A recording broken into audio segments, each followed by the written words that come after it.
It is 10 a.m. Good morning. I'm Lucas Panzica from the 104.5 The Zone studios. The Titans made a transaction on Monday, signing defensive lineman Marlon Davidson, the Auburn product. Spent time with the Titans last season and posted 10 tackles, 1 sack, and 2 TFLs in 5 games played. Elsewhere in the NFL, free agent offensive lineman Andres Pete is signing with the Raiders. Pete visited with the Titans earlier in the offseason. Playoff action in the NHL on Monday. The Bruins started their second-round series against the Panthers with a 5-1 win. In the NBA, Jalen Brunson put up 43 as the Knicks beat the Pacers 121-117 in the West semifinals. In the East, the Timberwolves took a 2-0 series lead against the defending champion Nuggets with a 106-80 win.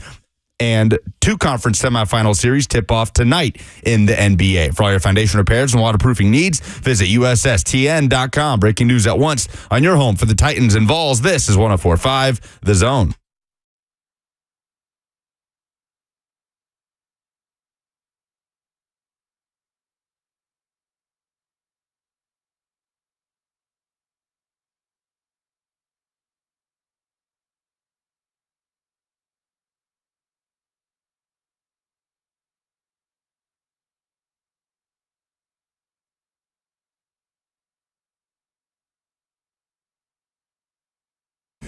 Good morning.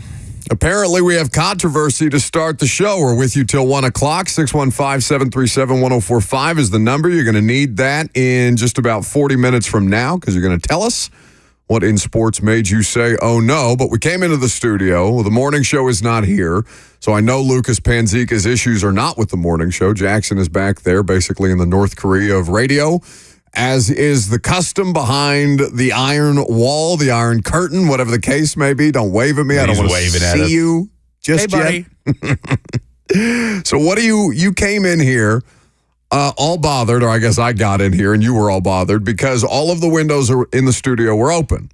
And then you grabbed a yellow challenge flag and you said, I don't know who does the challenge flag bit. Do we know if anybody on the station does a challenge flag bit? Well, this is not a challenge flag. This is a penalty flag. This is just a yellow penalty flag. Penalty flag. And the two are not related. I came in here and I was climbing all over the console to close this window in the middle of the studio. I figured the only person who has the reach to get over there and open it is Brad Hopkins. I'm not going to argue with Brad Hopkins. If he wants sunlight streaming through the studio, that's fine. But we use the studio as if it's a bear cave.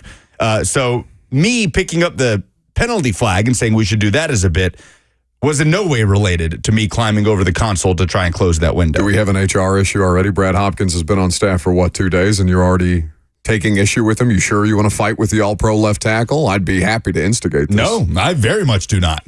I very much do not. At Buck? Can I throw the flag at Buck? Yeah, that's...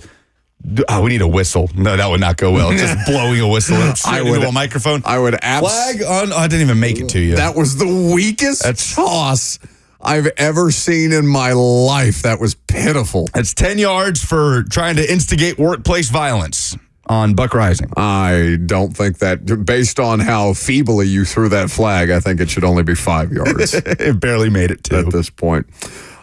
Karen Reeves in the F&M Bank chat, where you can interact with the show on Facebook, YouTube, Twitter, and Twitch, says she gave them to Dawn a while back, the penalty flags. They are hers, the flags. Okay, so we've messed with Dawn's workstation, which again is Lucas causing problems with one of our coworkers. So it's not just Brad Hopkins that you're causing problems with. What a terrible way to welcome him to the staff. But it's Dawn Davenport that you're now starting a feud with. This is something that's just been on me for a while, but if you want to take on Babs, that's just fine. You got her. Don't do this. Do what? Don't do this to me. What are you talking about? Don't try to... See, you tend to be the most disagreeable person here, so now you're trying to turn people against me. I don't think I'm disagreeable at all. I have no beef with any of these people. I think I get along with everybody. I'm like you. I don't know. Instigate stuff all over the place. That's another flag for instigating workplace violence. Somebody should have paid closer attention to our workplace hospitality training. You can't even reach the flag right now with your short little T-Rex arms. You can't pull down. Look at him. For those of you watching on Zone TV, just embarrassing. Jackson walked into the production studio. Lucas is climbing across the desk like it's a jungle gym. He's disrespecting our entire workspace. Unbelievable. Why are you coming in hot? What's wrong with you today? Nothing. I'm in a good mood. He forgot his key card. Oh, well, yeah, I haven't had my key card in like a week and a half. Bert's just been letting me in on the slick.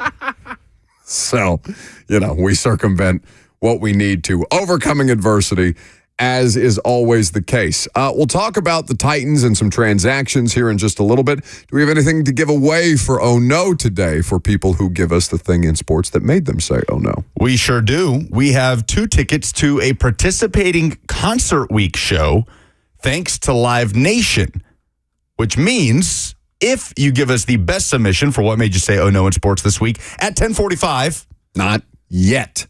then you get to pick what concert you go to. It's a long list, Ooh. and it is a star-studded list that you get to hand pick of what show you would want to go to. Give me some options. What are the options? We're talking, you can't tease that way. We're talking Blink-182. We're talking Doobie Brothers. We're talking Avril Lavigne, whether it's Avril Lavigne or the body double of Avril Lavigne. I don't know, but she's on the list. Sum 41. Oh, what else was there, Jackson? It was a long list.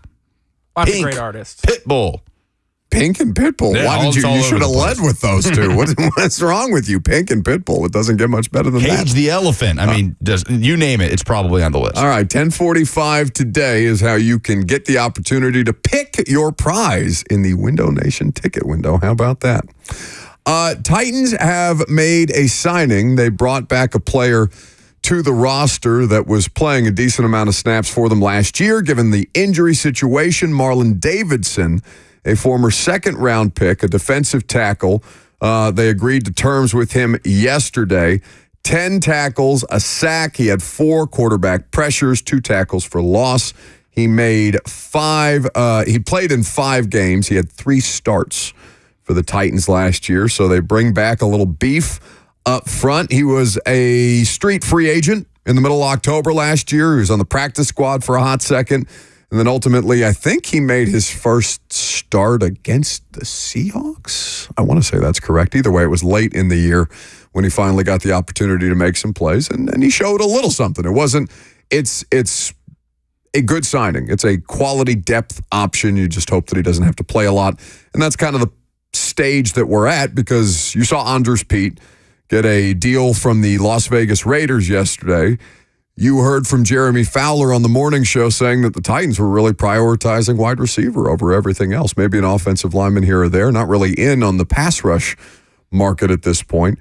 Safety still out there, still something to consider. Sounds like Justin Simmons is going to take a little longer than some of these other dudes might, and I don't know how long they're willing to wait. I know they've had visits with several of them, and Marcus May is probably the best candidate to join this team and reunite with Denard Wilson, who he has previous playing experience with. Of the players that played for Mike Vrabel last season and then hit free agency, how many of those have been brought back? The specialists, you got Morgan Cox and Nick Folk, right? Because you still had needs at both of those. Go ahead and bring both of those guys back on a 1-year deal.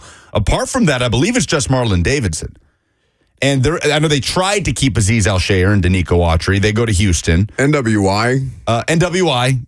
I guess counts. You're right. No, that counts. And with Davidson, there is a connection there where Anthony Robinson, Titans assistant GM, was the director of college scouting for the Falcons when Davidson was coming out. He had a great career at Auburn, was a really good player in college, and was a second-round pick of Atlanta in 2020. They had exclusive rights on Jack Gibbons, but they did give him a tender to sign him as an exclusive rights free agent. So I guess that doesn't really count. But I did see this the other day, and I'll pull it up here in just a second. The percentage of players from last year's rosters for all 32 NFL teams, what percentage of them hit the market and are still unemployed? And the Titans are pretty high up on the list. I believe the Washington Commanders had the highest percentage of their last year's roster still out on the street, and the Titans were no lower than 4th on the list. I believe Mike Herndon had quote tweeted it from Warren Sharp. I'll pull it up here in just a little bit before or when we come back from the commercial break, and we'll give you the exact percentages. But it speaks to just how bad the talent has gotten on the roster, and so now You're just trying to find ways to fortify some of the better players that you've brought in to the team. The Pete thing is interesting because he can play multiple positions. Do you see that Graham Barton, the Duke product, is going to start at center for the Tampa Bay Buccaneers? Yes, the Ravenwood to Duke product. Sure. And looking at the offensive line moves that a lot of teams made, like J.C. Latham, for example, they just seem to be out for the best athletes, NFL teams, and trying them at a variety of different positions. And Barton had that in his resume or his repertoire all over the place because he can play all 5 positions, right? And so rare to have that good of an athlete that can play 5 positions on the offensive line at a relatively high level. Tampa Bay needs a center, so that's where they're going to start him out. I think that looking around at the rest of the free agent market, as we'll continue to do throughout the course of the next couple of weeks, rookie minicamp this week. Don't forget that Will Levis and Brian Callahan are going to speak on Thursday. We will carry that press conference live. That's in the 11 o'clock hour. And then the rookies and assistant coaches. We will hear from the assistant coaches for the first time. Bill Callahan figures to be pretty popular for a great many reasons. And more than anything, because the offensive line situation feels like it has to be kind of worked through. I feel like, and we're going to talk about this, I feel like I already know who the Titans starting offensive line is going to be when training camp begins. And we can get into that coming up next. 615-737-1045 is the number. You're going to hear from Rand Carthon, Brian Callahan. You'll also hear from Matt Harmon on a couple of different subjects. The Titans wide receiver core, because they continue to try and add to it. I'm Buck Rising. It's 1045 The Zone.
We got concert tickets to give away in just about 20 minutes. Don't call yet. Not yet. And don't call just asking Jackson for random things. He's not just going to give you something. Got to make you work for it a little bit. You got to tell us what in sports made you say, oh, no. We're happy to have you here on the show. We're fueled by Hattie B's Hot Chicken, as is always the case. If you haven't tried their breakfast menu at the factory in Franklin, you're missing out.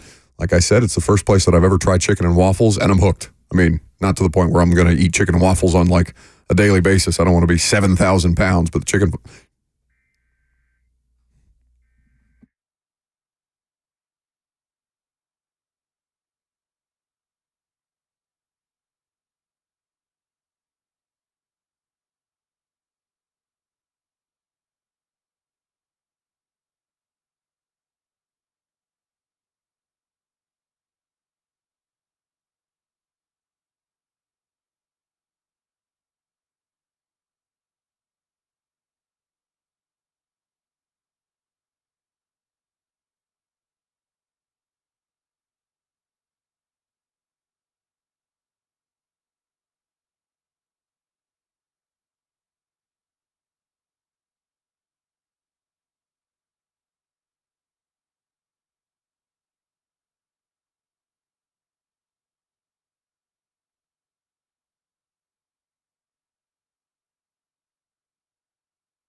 All right. Everyone okay? Am I alive?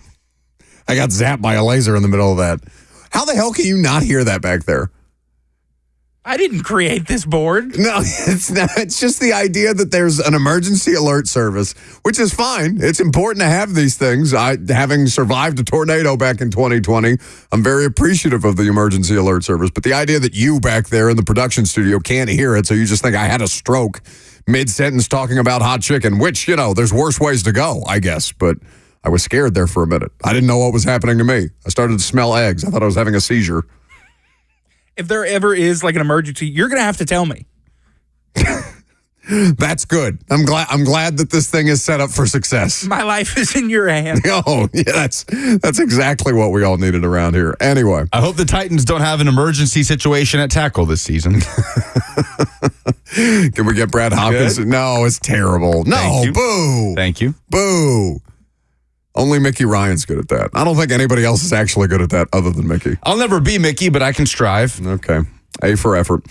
So, Anders Pete, not going to play tackle, not going to play guard for the Tennessee Titans because he signed a deal with the Las Vegas Raiders yesterday.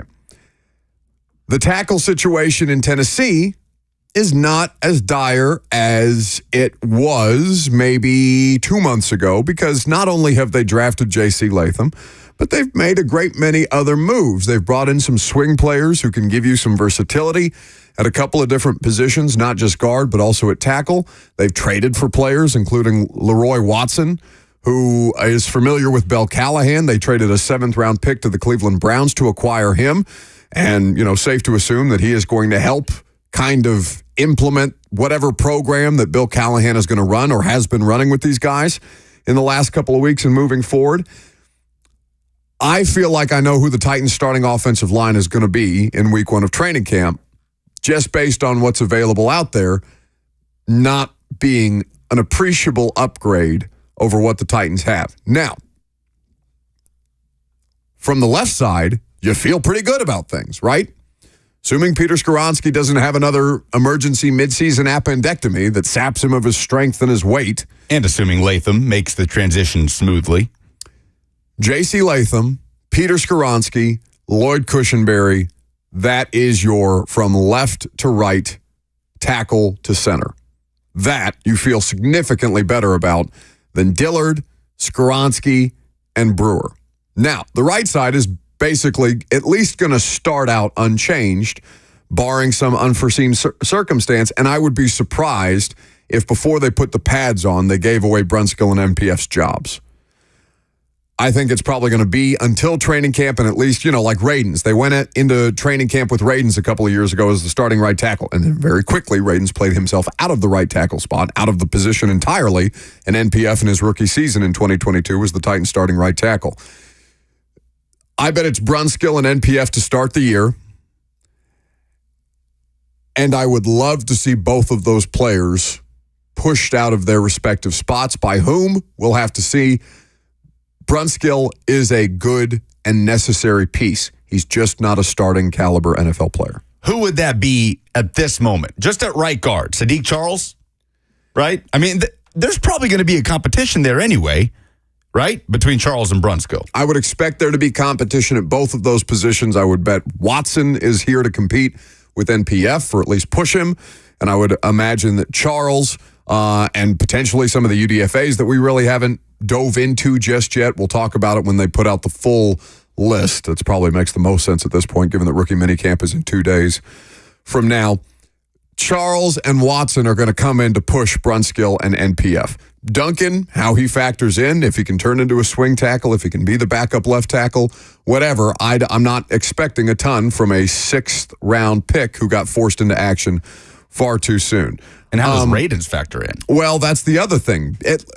But this is a good problem to have. This is a better problem to have, right? Because the guys who you knew were insufficient on last year's roster are being pushed or could be pushed further down the depth chart to where you feel a lot better about your depth and your front line players. Now, are Watson and Charles going to be appreciably better than Brunskill or NPF? Are they going to make this the best offensive line in football? No. There's going to be a transition with the left side. They're going to have to work out some kinks. It's why I said yesterday, we're probably not going to have any idea what the hell the football team looks like until mid-October, right? To give them the opportunity to work together, to play some games together, to get out there with the quarterback and a new offensive system and try and make this thing go. Because there's a ton of pieces and parts all over the place, and the unknown is what it's going to look like. Not to them, but to us. NPF at right tackle, just kind of going into the start of the year with that. I'm fine with it. And in theory, by percentage chance, Bill Callahan has to be able to put one of these guys back into some kind of level of functionality, right? NPF can't just be completely tossed aside as a former 3rd-round pick, even if the guy who drafted him does not have a great record of acquiring talent in the last couple of drafts that he did, and that being his last draft that he did in John Robinson. NPF, Radens. Yeah, those are the two, right, that you want to take, because Daniel Brunskill is who he is. He's 30 years old. Even right? Charles. Charles is not an old player. Brunskill is necessary because, like we were talking about Graham Barton, he has snaps at every position on the offensive line. That doesn't mean that he's good at any one position on the offensive line. And for those of you who are trying to tell me that Daniel Brunskill was the best offensive lineman that the Titans had last year, at least the most consistent, he got benched. Bert brought this up last night on Primetime, the idea that people just completely forgot he got benched for Calvin Throckmorton. Wasn't that an injury thing? He had injuries all year long, but he was pulled out of the lineup for performance while still being available. Now, whether it was to allow him to, like they did this with Treylon Burks, right? They pulled him out of the lineup to help him try and get right, and then tried to reinsert him and get him back up to game shape or whatever. But Brunskill was pulled for performance. If you're out there and you're playing, you're expected to perform. Same as Jeff and the ankle a couple years ago. Same as, Ryan Tannehill with a high ankle sprain, whatever the case may be. But they tried it, and it didn't work, and they went back to Brunskill at the end of the year. That doesn't mean that Calvin Throckmorton was a good player. It doesn't mean that Brunskill's a good player. It just means they were trying things because the whole thing was bad. You also still don't have a backup center. Who on the roster currently plays center if Lloyd Cushenberry is injured? Well, Brunskill has snaps at center. Again, can he do it well is the question. Corey Levin's still out there, and I saw him lobbying on social media to make a return. Everybody's looking around and be like, "Oh, you guys have Bill Callahan now? Sure, let's try and pick this, take this thing up a notch." So, there's options out there, and there are options that you have familiarity with after Brewer signed with the Dolphins. Brunskill has those snaps at center, though, in case of absolute emergency. But that's the thing. If you're a good enough athlete, I feel like they'll try you at a couple of different positions. Like I said, we haven't talked about the UDFA guys there. They're probably going to get snaps at guard and center. They should. Cole Spencer kid from Texas Tech is getting a lot of attention. So, things to keep an eye on as we move forward with that. But like the idea that you probably already know who the starting offensive line is, if I go left to right, Latham, Skoronski, Cushenberry, Brunskill, NPF. The right side is still, ugh. Bring back run left.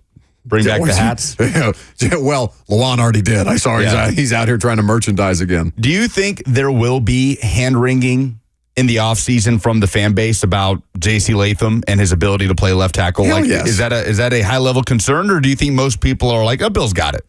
Okay. I think most people right now are saying, yeah, Bill's got it. And then the minute that he struggles, Sure. because he's going to struggle at some point. He's a rookie offensive lineman. Day one starter. Right out of the gate. And, we should probably have the schedule by next week, right? Yeah, we have not gotten the announcement of the announcement. Like, the announcement of the date. League-wide email Yes. saying, Yes. so for the announcement that Yes. we'll make, telling the entire league it's scheduled, here is the announcement. They have not announced when the announcement will be. So every year it's around that like May 11th kind of time frame Will that you they be put out paying the schedule. close attention in Italy? No. Okay. Well, I'll inform you of which top-tier pass rusher that J.C. Latham will be facing in week 1. Because they're going to have somebody, right? They're going to this is the case for any rookie. They're going to target the rookies as soon as they get out on the field. And week 1 is the weirdest results of any point in the regular season. So, yes, as soon as J.C. Latham struggles, I'm sure there's a contingent of the fan base that's going to throw up its hands up and be like, oh, we trusted this guy. Bill Callahan's a bum. He doesn't know anything. Of 14, Bill Callahan has coached 14 different offensive linemen to a Pro Bowl in a year where he was either their offensive line coach or head coach in the NFL. 4 of them have been tackles. How many can you name? Little trivia for you. 4 Bill Callahan coached offensive linemen, tackles that made the Pro Bowl in a year they were coached by Callahan. Did Conklin make a Pro Bowl? No. I think his only one came here. Or his during his All-Pro season. Yeah. Oh, I always want to call him Tristan Wirfs, but that's the Bucks guy. Who's the Iowa tackle? I'll just tell you. The answer is Tyron Smith. Okay. With the Cowboys. Lincoln Kennedy, that's going back early 2000s with the Raiders. Because, I wanted to say Joe Thomas, but he wasn't with Joe Thomas. DeBrickashaw Ferguson. Jets. And Trent Williams, Washington. Oh, well. So that's a pretty good list. Well, but I will say of those 4, all 4 of those, by the way, were taken within the top 9 picks of their respective drafts. So every tackle Bill Callahan has made a Pro Bowler, top 10 picks. J.C. Latham now joins that list of top 10 picks at least. 2 of those 4 played almost exclusively right tackle in college. Tyron Smith played right tackle at USC, and Trent Williams played right tackle at Oklahoma. Tyron Smith even made that transition after his rookie year with the Cowboys. He mostly played right tackle his rookie season and then went over to left. Trent Williams came in left tackle right off the bat in Washington and turned into arguably the best left tackle in the league. Well, Lawan did that too, didn't he? When he came in initially? Did Lawan play exclusively right? No, he didn't play exclusively right because he ended up on the left side due to injury in his rookie season. I think that was 14. But he played a little bit of right tackle. I don't remember. I don't think it was to start the season. I have to go back and look at I thought you were talking about his time at Michigan. No. Michigan, he was a left tackle. Yeah, I was going to say. Yeah. So but we've talked about that. Well, what just happened?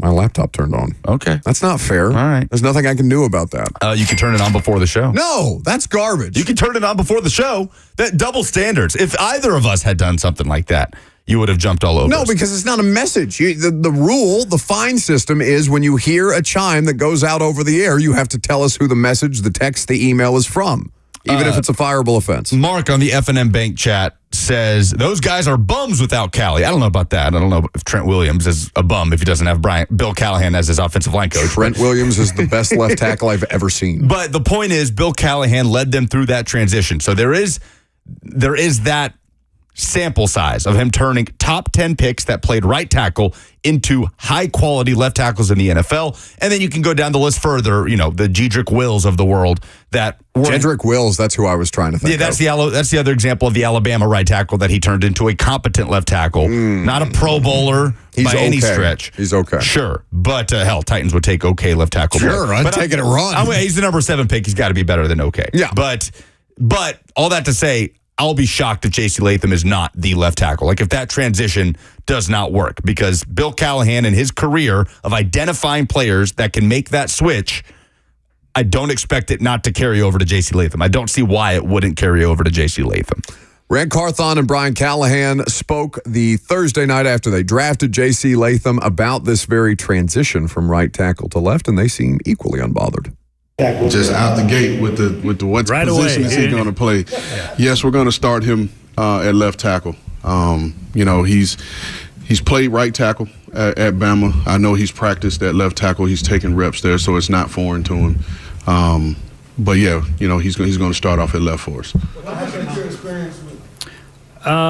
There's a precedent. I mean, guys have played right and played left and made the switch. It's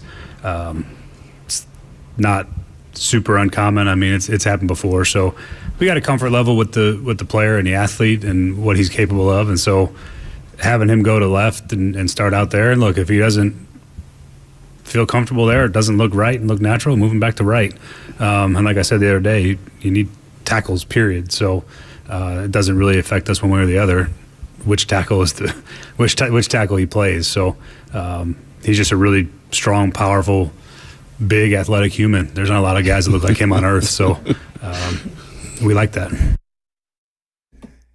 It's the idea that it doesn't really impact us one way or the other which tackle he plays that had people bothered, understandably so. Because, again, the question is, well, what are you going to do? You're going to toss Leroy Watson out on the left side, and that's your left tackle solution moving forward in a critical year for the development and of your quarterback and potentially the future of your franchise, because you've got to figure out what you have in Will Levis right now.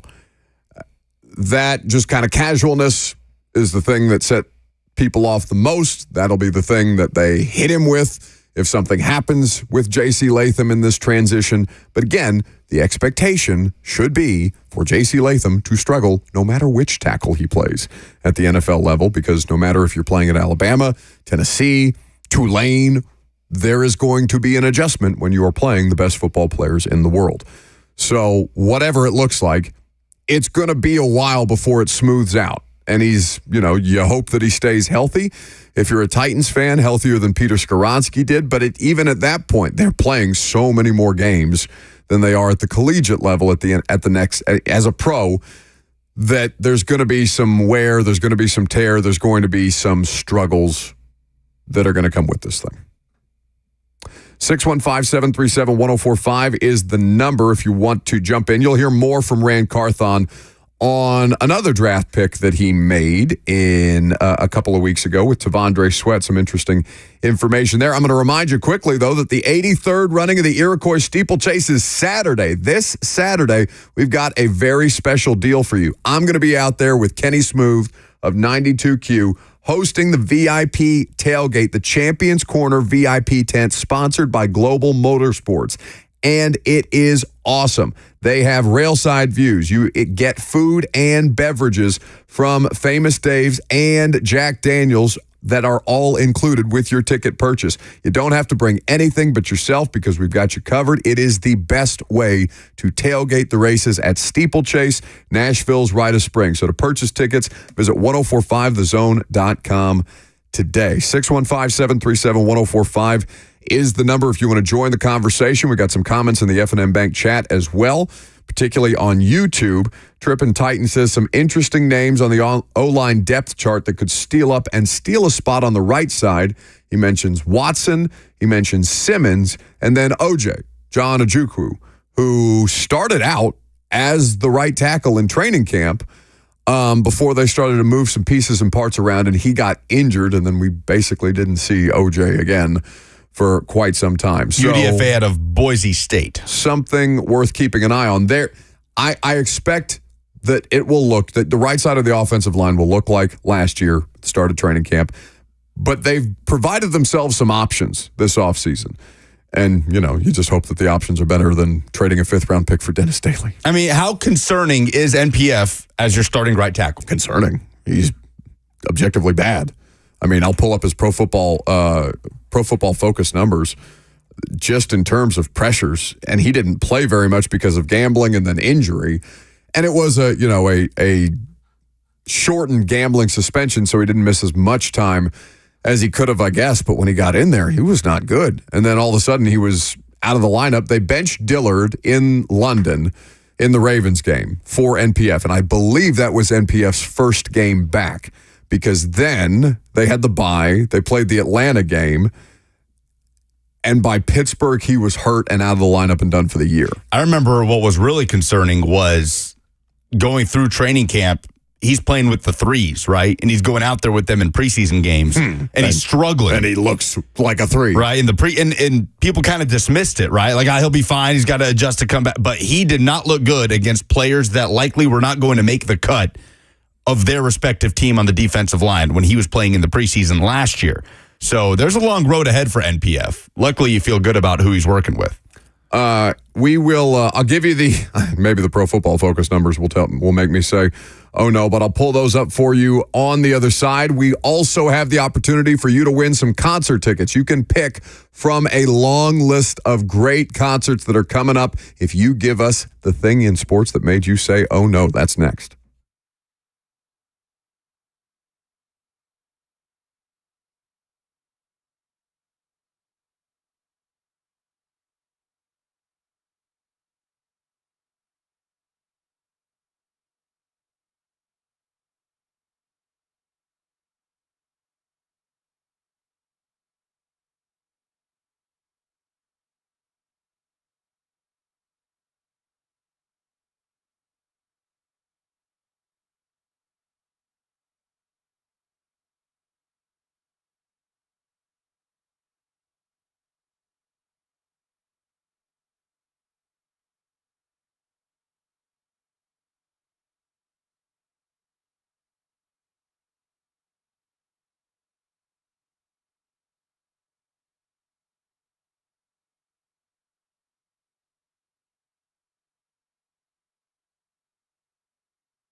Welcome back to the show. We are fueled by Hattie B's Hot Chicken, and I want to know when we became scared, when we became cowards. Jackson, I had an oh-no. Jackson won't let me do my oh-no, and I'm about to throw a hissy about it. Throw your hissy. What's your deal? Why are you scared? Just keep going. You don't even want to come to the microphone with it. Nothing to see here. Keep it moving. Wet floor sign. Just keep walking on by. Unbelievable. 615-737-1045 is the number that you need to call to tell us what in sports made you say, oh no, to win some tickets to a variety of different concerts. Again, Lucas, how many different concerts, or give me just a couple that are on the list that people will get to pick from if they win the contest? Oh, Doobie Brothers, Cage the Elephant, Pink, Pitbull, Blink-182, Drive-By Truckers. Ooh, that'd be fun. Hootie and the Blowfish, Hank Jr., Janet Jackson, Jason Aldean, John Fogerty. I mean, the list, Limp Bizkit, Lainey Wilson, Kings of Leon, Korn, Sammy Hagar, Santana and the Counting Crows together, Sean Paul, Sarah McLachlan, All right. The Smashing Pumpkins, Breaking Benjamin, Stone Temple Pilots, 30 Seconds to Mars, Third Eye Blind, Is he done Styx, Foreigner, Tim McGraw. I mean, there are so many. REO Speedwagon. The list is long. Missy Elliott, Maren Morris, Maggie Rogers, Leonard Skinner. Oh no! Dane Cook, Elvis Costello, Dane Earth, Wind, Cook. and Fire. Yeah, Dane Cook's on here. Brooks and Dunn, Brett Michaels, Alanis Morissette, 21 Savage, 311. This is the list, and I haven't even named all of them. You get to literally pick Need to Breathe, Maroon 5, Oh, my Luke God. Bryan. You literally get to pick your concert and go for $25. Anyone you pick. 615-737-1045. All right. What in sports made you say, oh no? I wanted to do the Tom Brady 9/11 joke. Jackson wouldn't let me because he's scared, and that's fine. So the thing in sports that made me say, oh no, is also from the Tom Brady roast, and I'm not going to steal Lucas's, but it does involve Bob Kraft. Bob Kraft and Tom Brady and Bill Belichick all a part in some form or fashion of the Tom Brady roast. Tom Brady and Bill Belichick, I'm sure at one point in time, Kevin Hart addressed this on the dais, had their differences about one another, but they seem to be in a better place having been removed from each other for what? A couple of years. The first year that Brady was in Tampa was 2020. That was the free agency. So it's been, 4 or 5 years at this point for Brady and Belichick to simmer a little bit. So they're cool. They take a shot on the stage. Kevin Hart has Bill Belichick and Tom Brady at the roast of Tom Brady on Netflix. Take a shot of some kind of liquor, maybe tequila, on the stage. And then later in the roast, they have Bob Kraft say a few words about Tom Brady and, beyond that, tell Vlad Putin that Bob Kraft wants his effing Super Bowl ring back, which I thought was particularly funny. Sorry, how does Vlad Putin have Bob Kraft's ring? So apparently at some point, Bob Kraft had a trip to Russia, was in the same room as Vlad Putin. Putin asked to try on the Super Bowl ring and then just didn't give it back. No way. Turned around and left. I did not know this was a thing. Very famously, Vlad Putin has one of Bob Kraft's Super Bowl Patriots rings. It's one of the most gangster moves of all time. Oh, my And when God. Bob Kraft reached back out to the Kremlin about retrieving the Super Bowl ring, he was told, oh, no, President Putin thought that was a gift. Oh, my goodness. He didn't understand. He misunderstood. He just took your ring and left. How the hell does Vlad Putin not understand English at this point? That's probably got to be or speak English at this point. That's got to be the biggest grift of anything that Vlad is pulling. It's from 2005 that this happened when Kraft handed his ring to Putin. So how many rings did Kraft have at this point as the owner? In 2005, he would have had three already? Two. I think No, two. it started in like 01, right? So maybe you would have had three by then. Anyway. They didn't go back to back to back, though. Okay, yeah, so two. He handed his ring to Putin during a visit to St. Petersburg just to show it to him. The quote from Kraft was, I took out the ring, showed it to Putin, and he put it on, and he goes, quote, I can kill someone with this ring. I put my hand out, and he put it in his pocket, and 3 KGB guys got around him and walked out. This was 2005. That is incredible. I had no idea that this was a thing. Oh, yes. Anyway, that's not the thing in sports that made me say, oh, no. Bob Kraft and Bill Belichick being forced to take a shot together is the thing that made me say, oh no, because those two, for whatever differences Brady and Belichick might have ironed out, it still seems very, very, and Kraft did the right thing, which is get in front of the microphone and say, I just want to say this is the greatest coach of all time, and the years with him and Brady were the best of my life, better than I deserved, whatever. He said all the right things, but then in that ESPN report from a couple of weeks ago, he was, basically telling the Falcons to not hire Bill Belichick. So that part of it doesn't seem to have been ironed out, and they were very, very far apart on the dais. They sure were. My oh no comes from the roast as well. It is the moment that Jeff Ross decided to crack a massage joke about Robert Kraft, and it was the only thing that Brady seemed to take issue with on the night. It was no holds barred, right? They said nothing is off limits. Nikki Glazer went on the Howard Stern show, I believe yesterday, and she did say the kids were off limits, which is a good thing. Don't go after the kids. But apart from the kids, nothing was off limits. What, you got something to say? Well, surely we missed out on some Tom Brady kissing his children jokes. She said she had one, like locked and loaded. Oh, right. She could not use. Yeah, she could not use because the kids were off limits. Yes. Okay. But the massage joke by Jeff Ross had Brady go up to Ross on the podium, and it picks him up on the mic in his ear, saying into Jeff Ross's ear, "Don't say that bleep again." Yeah. And it was very serious. And clearly, Brady did not want any jokes at the expense of Robert Kraft. So Brady still has a very clear respect and admiration for Robert Kraft. But that moment is what made me say, oh, no. So orchids of Asia and children are off limits, basically. Yes, exactly. Nikki Glazer, Drew Bledsoe went on Dan Le Batard and confirmed like that because people were saying it was like a scripted, like performative thing. They both said, no. Brady was like, no, don't. You don't get to make those jokes. Jeff Ross handled that really well, by the way. He was like, all right. He was just like, and he kept it moving. And he kept rolling. That is so hard to do what Jeff Ross did in that moment. And Nikki said with Stern that he like afterwards was like kind of worried, like, oh, did I mess up? Like, I hope I didn't like really offend Brady or anything. And she was like, no, he's probably fine. But he just kind of, hey, don't say that bleep again. God. 6-1. Jackson, what's the thing in sports that made you say oh no? I'll go quick. I got a lot of targeted ads for Game 7 between Preds and Canucks. I got these all weekend, Saturday and Sunday, on Instagram and other social media. It was May 5th at 10 p.m. Eastern on HBO Max. It was going to be Preds and Canucks, Game 7. Oof. They already spent the marketing budget. And they just decided, bleep it, we're going to go for it. Tough scene. 615-737-1045 for the opportunity to pick a pair of tickets out of the Window Nation ticket window. Let's start with Brandon, who works for Metro. Hey, thanks for having me on, guys. I appreciate what y'all do. I hate to mention this. Games. The first game with the Preds and the Canucks blew the 2-point lead within a minute.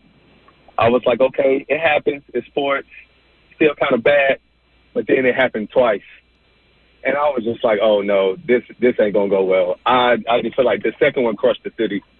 Despite them coming back and winning the next game in Vancouver and come home and fall flat, I think those two just took the life out of them and the city. I feel like that's my biggest oh, no moment. And that's my thing. I'm with it. Stay on hold, Brandon. We appreciate your call. The Preds just generally. But, again, I go back and forth on this because they shouldn't have been in the postseason in the first place, and that they were in it should have been house money, and it didn't feel like house money at the end. Yeah, and Doherty, because that was how you went at it at first with Doherty yesterday. You were like, Alex, they kind of, they gave some of these, and Alex was like, yeah, but they probably... They were not on level terms with the Canucks in terms of the roster anyway. The fact that they were even in that series, but very interesting offseason ahead. Ross works in IT up next. Biggest no, guys, I would say is Tannehill throwing an interception with 20 seconds left in the 2021 playoff game versus the Bengals, shutting down probably our best chance of Super Bowl in years. This week that happened? Oh, come on. Well, come on. Give the tickets to Brandon. Come on. Yeah, Brandon, you win. Congratulations. Why? Julio! He was on that team. Why, man? Both of them. That was A.J. Brown. What is that? Poor Tannehill. Why have these gotten so much worse? It feels like the callers during Oh No have gotten appreciably worse. I don't know what happened. I don't know if it's just the free stuff brings worse callers out of the woodworks. I don't know. But we need to do better. Every Tuesday at 10:45. Coming up next, the NCAA faces a $2.7 billion with a B dollar settlement. We'll talk about it. I'm Buck Rising. It's 104.5 The Zone.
It is 11:01. Good morning. I'm Lucas Panzica from the 104.5 The Zone studios. Titans made a transaction on Monday, signing defensive lineman Marlon Davidson. The Auburn product spent time with the Titans last season, posted 10 tackles, 1 sack, and 2 TFLs in 5 games played. Elsewhere in the NFL, free agent offensive lineman Andres Pete is signing with the Raiders. Pete visited with the Titans earlier in the offseason. Playoff action in the NHL Monday. The Bruins started their second-round series against the Panthers with a 5-1 win. In the NBA, Jalen Brunson put up 43. The Knicks beat the Pacers 121-117 in Game 1 of the West semifinals. And in the East, the Timberwolves took a 2-0 series lead against the defending champion Nuggets with a 106-80 win. For all your foundation repairs and waterproofing needs, visit USSTN.com. Breaking news at once on your home for the Titans and Vols. This is 104.5 The Zone.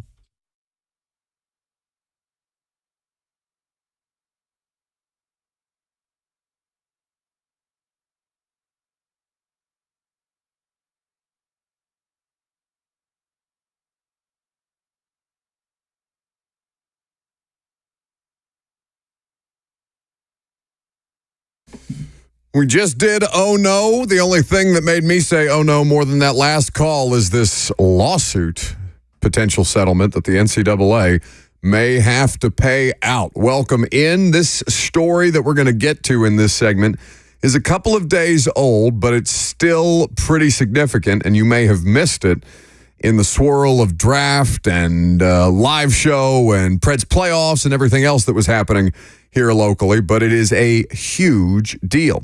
615-737-1045 is how you join the discussion. We'd be happy to have you at any point. You can interact with Jackson, with Lucas, with me in the F&M Bank chat on Facebook, YouTube, Twitter, and Twitch. So the lawsuit known as House versus NCAA is what we're talking about here, and it's the antitrust lawsuit that is basically being litigated over damages to be paid for former collegiate athletes who were not able to cash in on their name, image, and likeness in a situation that has now been ruled as illegal.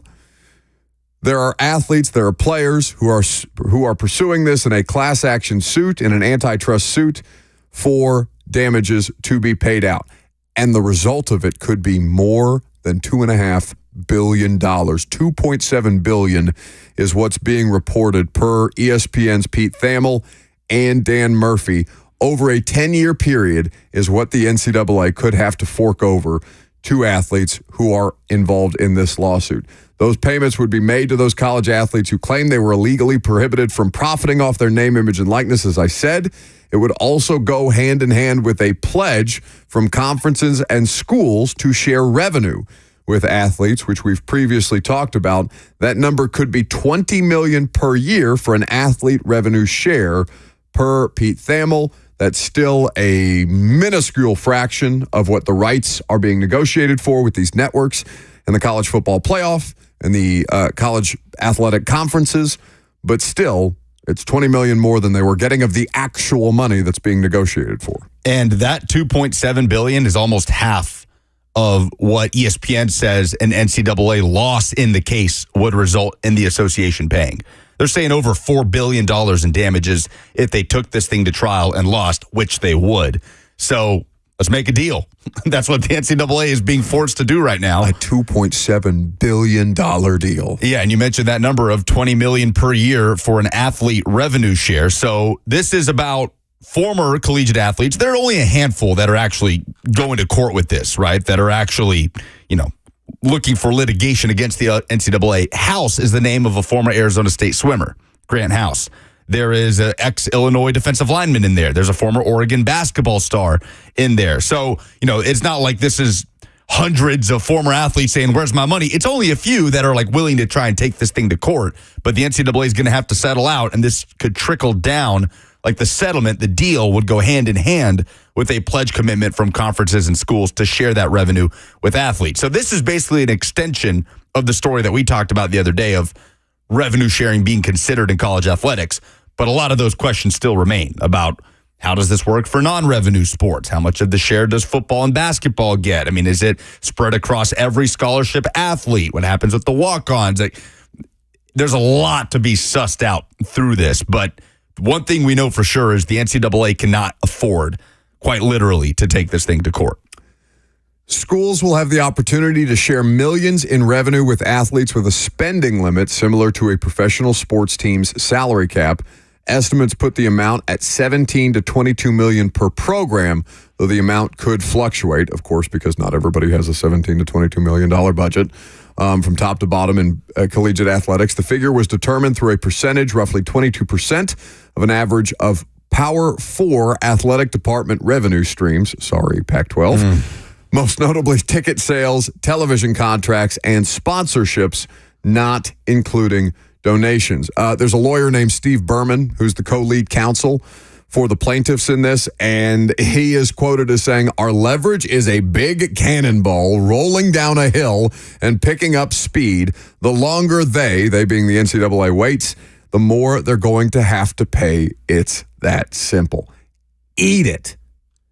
This is the kind...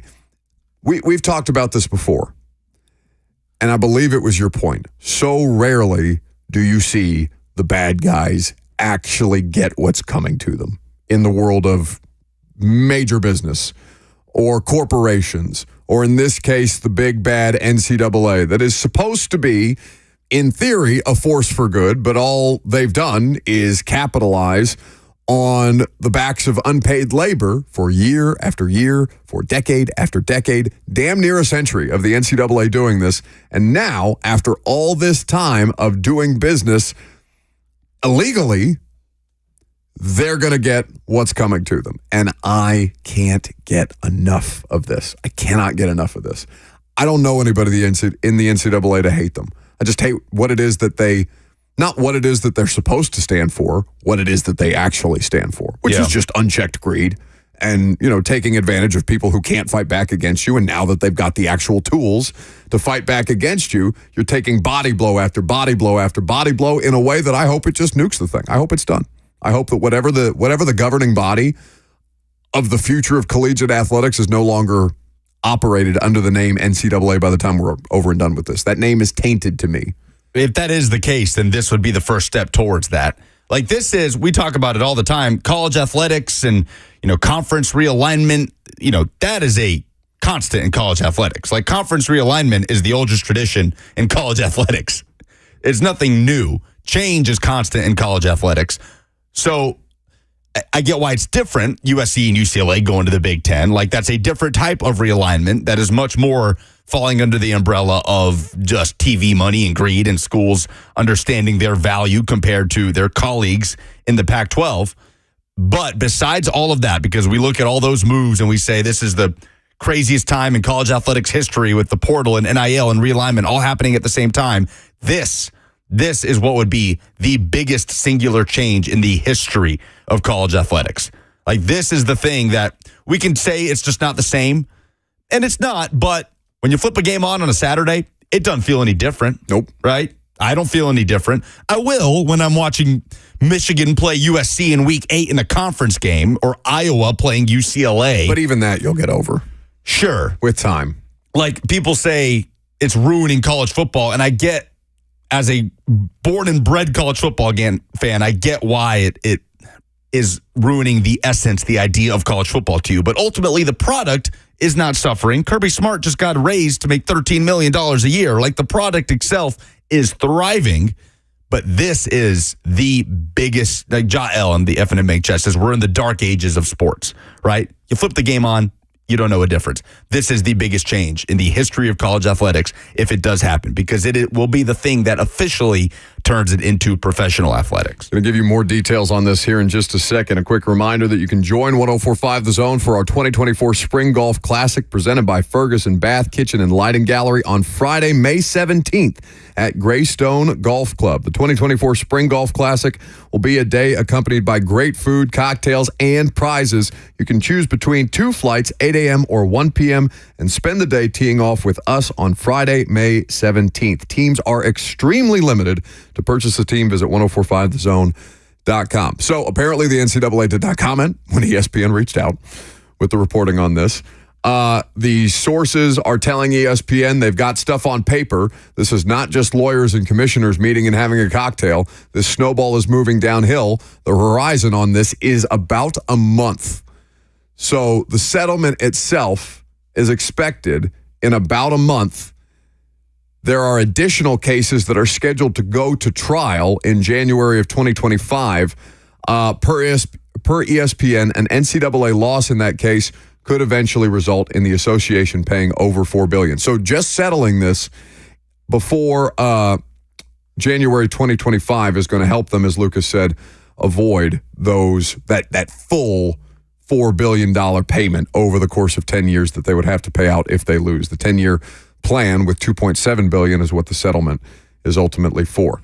They expect to have the revenue sharing model in place no sooner than the fall of 2025, could even be delayed until 2026, according to Ross Dellinger at Yahoo. So like we said, all of this stuff is continuing to move forward, and it's going to be a huge, huge difference, at least in the way that this impacts it, because it's not just about college fans and the way that, you know, the history, the tradition of college athletics and particularly college football is going to be impacted by this. It's the coaches. I'm not going to pretend that, like, I talk to as many coaches at the collegiate level as I do at the NFL, right? But from what you hear, and I'm sure this is a common refrain, the idea that the assistant coaches who are tasked with going out and recruiting these players in the name, image, and likeness era are making significantly less than the players that they're recruiting, and that they're having to put up with the discussions between parents and athletes about, you know, it costs $450,000 to get in the door on let's say a top flight cornerback. All right. And then when the parents or the players start to negotiate from the $450,000 figure, they're dealing with an assistant coach who's making what, $80K maybe at the top end. Not assistant. Yeah, it depends on the school, the conference, but still, all those things. Like this is going to be a pretty interesting thing, because what defines professional sports? Well, the players are more important than the coaches. The players make more money than the coaches do. We're moving into that space, at least in collegiate football and basketball. Well, that's going to be a big sticking point for a lot of these guys too. More of your phone calls coming up next. We'll take a look at the updated Titans depth chart. How do we feel about the roster, given our conversation yesterday about the state of the AFC South? You'll hear from Rand Carthon and Brian Callahan. I'm Buck Rising. It's 104.5 The Zone.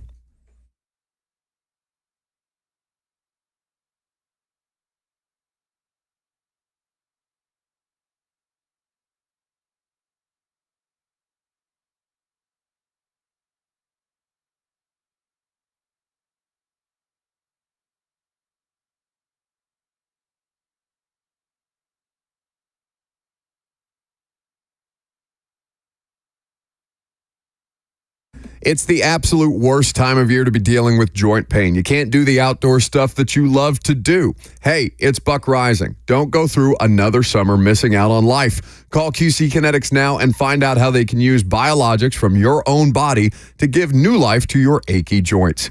QC's regenerative medicine protocols can restore and repair that damaged tissue with no surgery, no steroids, no drugs, and no downtime. It's the future of medicine, simple as that, and tens of thousands of QC Kinetics patients around the country are living their best life this year because they made the call. You can get a free consultation at QC Kinetics with revolutionary treatments for joint pain that are here now. Call QC Kinetics today for that free consultation at 615-249-4024. That's 615-249-4024.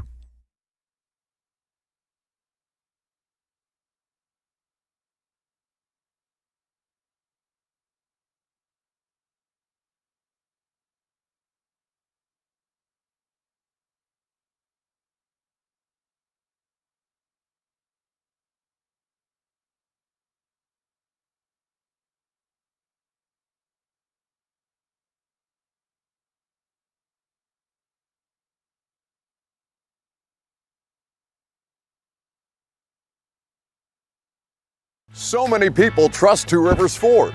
Football players, working moms, business owners. Why? Because Two Rivers Ford has been doing business with integrity for decades. Two Rivers Ford, the South's most trusted Ford dealer.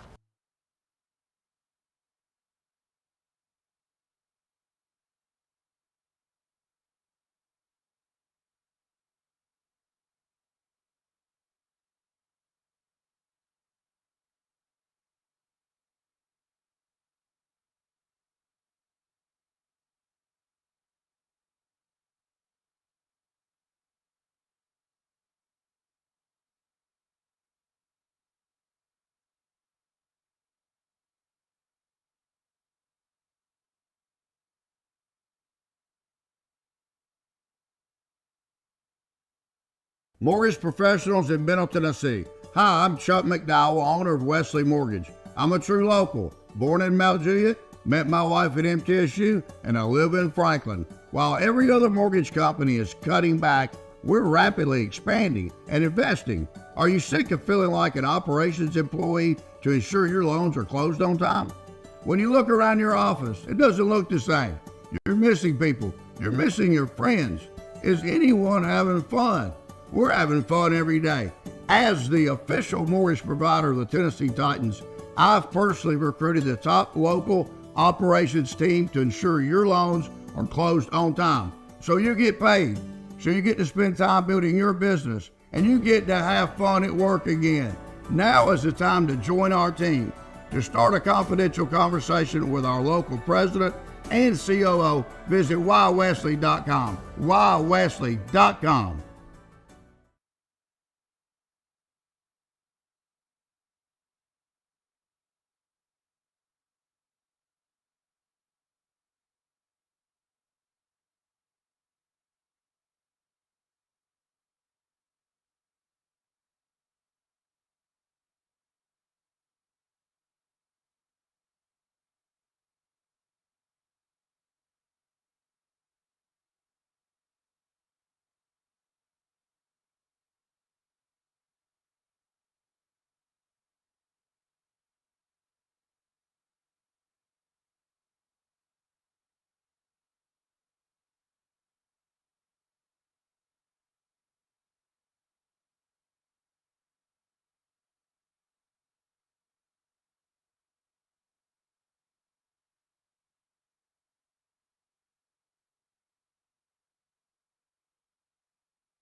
Welcome back to the show. We are fueled by Hattie B's Hot Chicken. Lunch right around the corner. Think about any one of their Middle Tennessee locations. Get the app on your phone. You can mobile order Hattie B's right to you.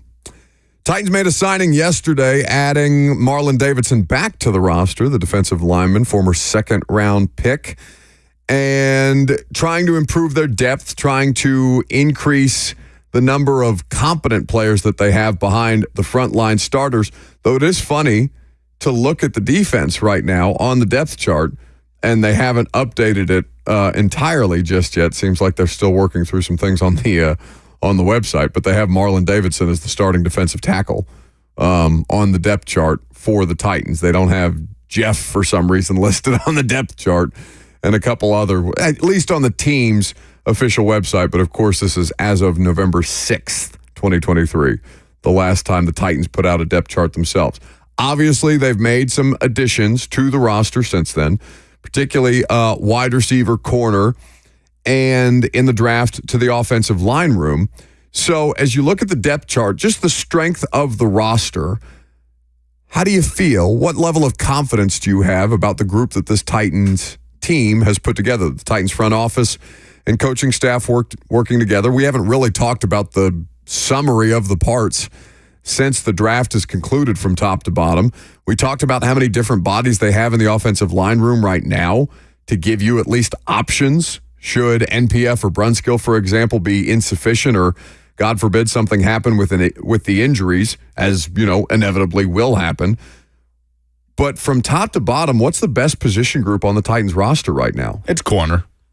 Definitively? It's definitively cornerback position. Trey Avery, Cheeto Awuzie, Jarvis Brownlee Jr., Caleb Farley, Anthony Kendall, Roger McCreary, L'Jarius Sneed, Shy Carter, and Guerrer play a little bit of both. And Elijah Molden plays a little bit of both. Though I guess he's a safety until further notice because they don't really have that many safeties to work with. So corner, the best position group on the roster. You can go 4 deep. And I'm including Jarvis Brownlee Jr. in there as opposed to Trey Avery because, again, ideal situation to push the guys like Trey Avery, Kyle Phillips, Daniel Brunskill further down the depth chart if you can help it because you feel a lot better about them as backups than you do as starters. What's the second best position group on the roster? Now, that is an interesting question. I would say wide receiver because of the top-end talent there. NWI, Calvin Ridley, Kyle Phillips, Mason Kinsey, Kieris Jackson, Jaquan Jackson, the 6th-round draft pick, DeAndre Hopkins, Trayshawn Harrison, who I guess is a holdover from the practice squad, Colton Dow, and Treylon Burks. And clearly, there are eyes on free agent wide receivers, having hosted Boyd and Zay Jones. By the way, Zay Jones taking another visit this week after visiting with the Titans. He's visiting the Cardinals today, per Jordan Schultz. Now, Arizona has done some things to their wide receiver room besides just adding Marvin Harrison Jr. with the 4th overall pick. That'd be interesting. I had a question today doing the Instagram Q&As on A to Z if the Titans would consider signing both Tyler Boyd and Zay Jones, and I can't imagine a world where that would be the case as far as that percentage of your salary cap devoted to one position group. But as we mentioned yesterday, Cincinnati, in years past with Brian Callahan on the coaching staff, has gone into years and weeks with 9 or 10 wide receivers on the roster. So I guess it's not completely out of the question. But Rand Carthon talked about having some flexibility with the money they have left to spend in free agency. That he talked about wanting to leave some room open for flexibility too when it comes to bringing in UDFAs and whatnot. So if they've signaled anything, it's that they want to use that flexibility to bring in another receiver. Jeremy Fowler was on the morning show 2 days ago. No, I believe this was on Friday because yesterday was Monday. Got my days mixed up. On Friday, talking about this, and this was before Anders Pete signed with anybody, he had said that he expected, he hadn't heard anything to the effect of the Titans being involved in the edge player market. And he mentioned the idea of potentially Bud Dupree, one of the more productive players from last year who Titans have been familiar, or Titans fans are familiar with. In fact, I'm just going to let you hear from Jeremy Fowler instead of me repeating the entire thing. Jeremy, as you look at this Titans roster, still a need at pass rush, and the Titans only address edge rusher in the 7th round with Michigan's Jalen Harrell. Do you expect them to be active in looking for an edge rusher with some still available there in free agency? Potentially. I hadn't heard that concretely. I'd heard more receiver, maybe an extra offensive line piece, although they addressed that, in the draft, or a safety. Edge rusher, you got a couple guys still out there. Bud Dupree was there a couple years ago. Maybe that makes sense to bring him back, although that was more of a past regime decision. A lot of times the new regime, new GM will want to get their own guys in there. But there's at least some familiarity there, and I could expect him to sign maybe in the next week or two. And, certainly it's an option for them. They still don't have a starting safety alongside Amani Hooker, we think. I mean, the positions we thought of in post-draft free agency went straight to defense, right? We said safety, edge rusher. And they've made one ad on defense. It's a defensive lineman in Marlon Davidson. And elsewhere, they've only hosted wide receivers, and they've told us we need more tight ends. So I don't know where safety and edge rusher is in terms of their priorities of post-draft, where to utilize that post-draft flexibility, but they've looked elsewhere before addressing those spots. 615-737-1045 is the number. What position group are you most confident in on the Titans roster? Which position group are you least confident in? Bert and I did this on primetime last night, specific to the offensive line. Player I'm most confident in that group is Lloyd Cushenberry. I don't think it's particularly close. I honestly think that's the most important acquisition they've made this offseason. There's just so much that a veteran center can do to help Will Levis. More so even than Calvin Ridley, more so even than Tony Pollard, more so even than J.C. Latham. Cushenberry brings so much to the table. And again, the option to have Bill Callahan as a part of the scouting and vetting and free agent interview and signing process, for lack of a better term, makes me feel even more entrenched in that position. He's arguably the best center in the NFL. He's certainly getting paid like it right now, but he was by far and away the best option. He's the thing that I feel best about, honestly, on their offense. There's nothing more, I think, concrete, provided that he stay healthy, and that's never been an issue for him in years past. Doesn't mean that something can't happen, God forbid, because football is violent and you expect injuries at any given point, but he's almost always been out there. I think the Lloyd Cushenberry signing is the most important thing they're going to do on the football team this year. Fair. Especially personnel-wise, what it means for Will Levis.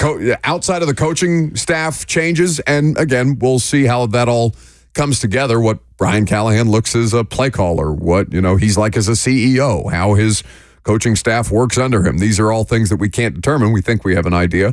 But from the personnel acquisition on the player side of things, there's not a more important player added to this football team than Lloyd Cushenberry this year. If we're talking about the deepest unit on offense, I'm willing to say the running back position.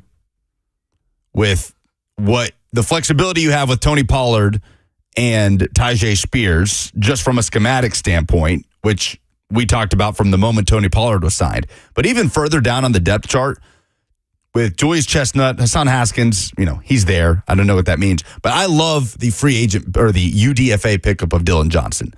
Like that, I think, is an eyebrow-raising one across the league in terms of UDFAs. Dylan Johnson was one of the best running backs in college football last year. It seems like an almost purely medical thing as far as why he fell out of the draft, but a hugely productive player last year that did battle some injuries that plagued him a little bit in the college football playoff, but a really high upside guy. And then Jabari Small is some added competition as well. But I really like what's kind of taking shape at the running back position. Johnson, also a guy that can catch passes out of the backfield. The profile that they're looking for with that player, and I feel like that there's a good crop there starting from Pollard and Spears on down. Quarterback, you feel pretty good. Levis, Rudolph, and Willis, at least heading into, of course, rookie minicamp will be this week. Levis will speak on Thursday. We'll carry that press conference live for you. I'm not sure who their camp arm is going to be. I don't think it's a bad idea to have Malik out there again, but we'll see what opportunities kind of present itself and who else they bring in. As far as the UDFAs, Daryl rather, in the Burrow says on YouTube, does he push Hassan Haskins out? Talking about the Washington running back. And again, the Titans haven't put out their official list of UDFAs. There's a ton of reporting out there and all kinds of UDFA free agent trackers. And Johnson posted something on Facebook to the effect of, people are going to regret not drafting me. And it was like a photoshopped him in a Titans jersey wearing his number 7. Well, he also posted something to the effect of being devastated, the idea that he fell out of the draft. And that's something that you brought up with, was it Mike Felder? Jordan Reed, I thought. No. Was it?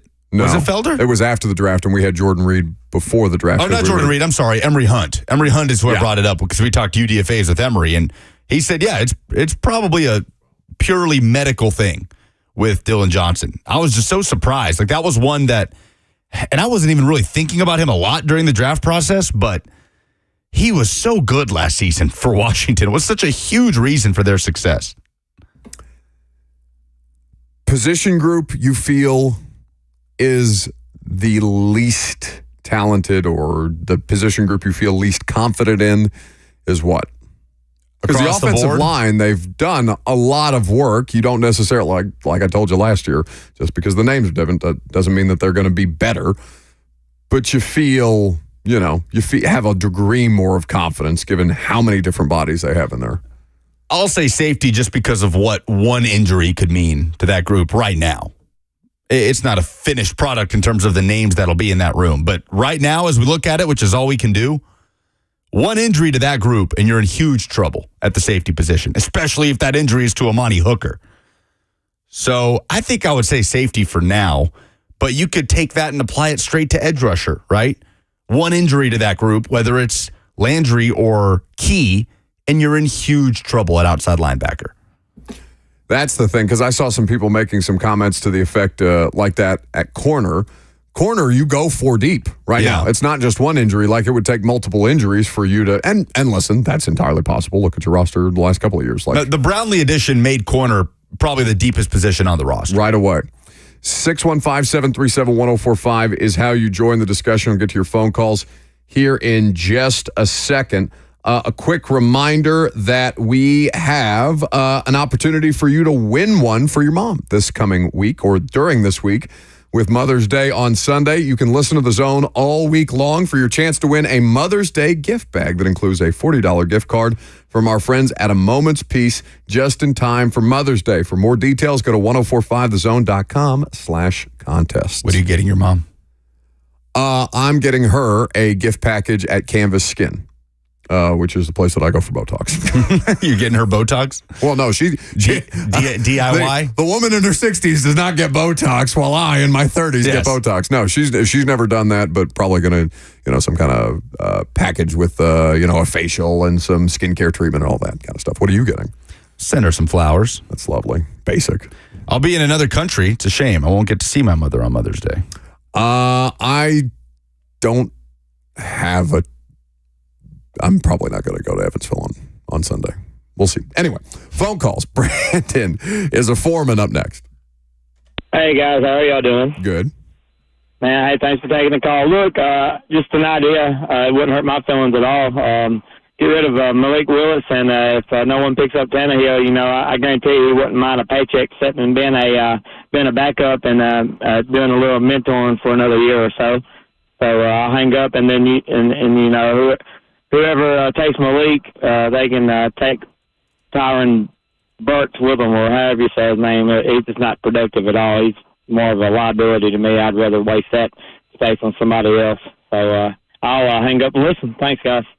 Thanks for the call, Brandon. So I don't know if Brandon's forgotten that they do have Mason Rudolph on the roster, the former Pittsburgh Steelers quarterback. So the idea that they would spend additional it's funny, Mason Rudolph is the highest paid quarterback on the roster. We've talked about that before.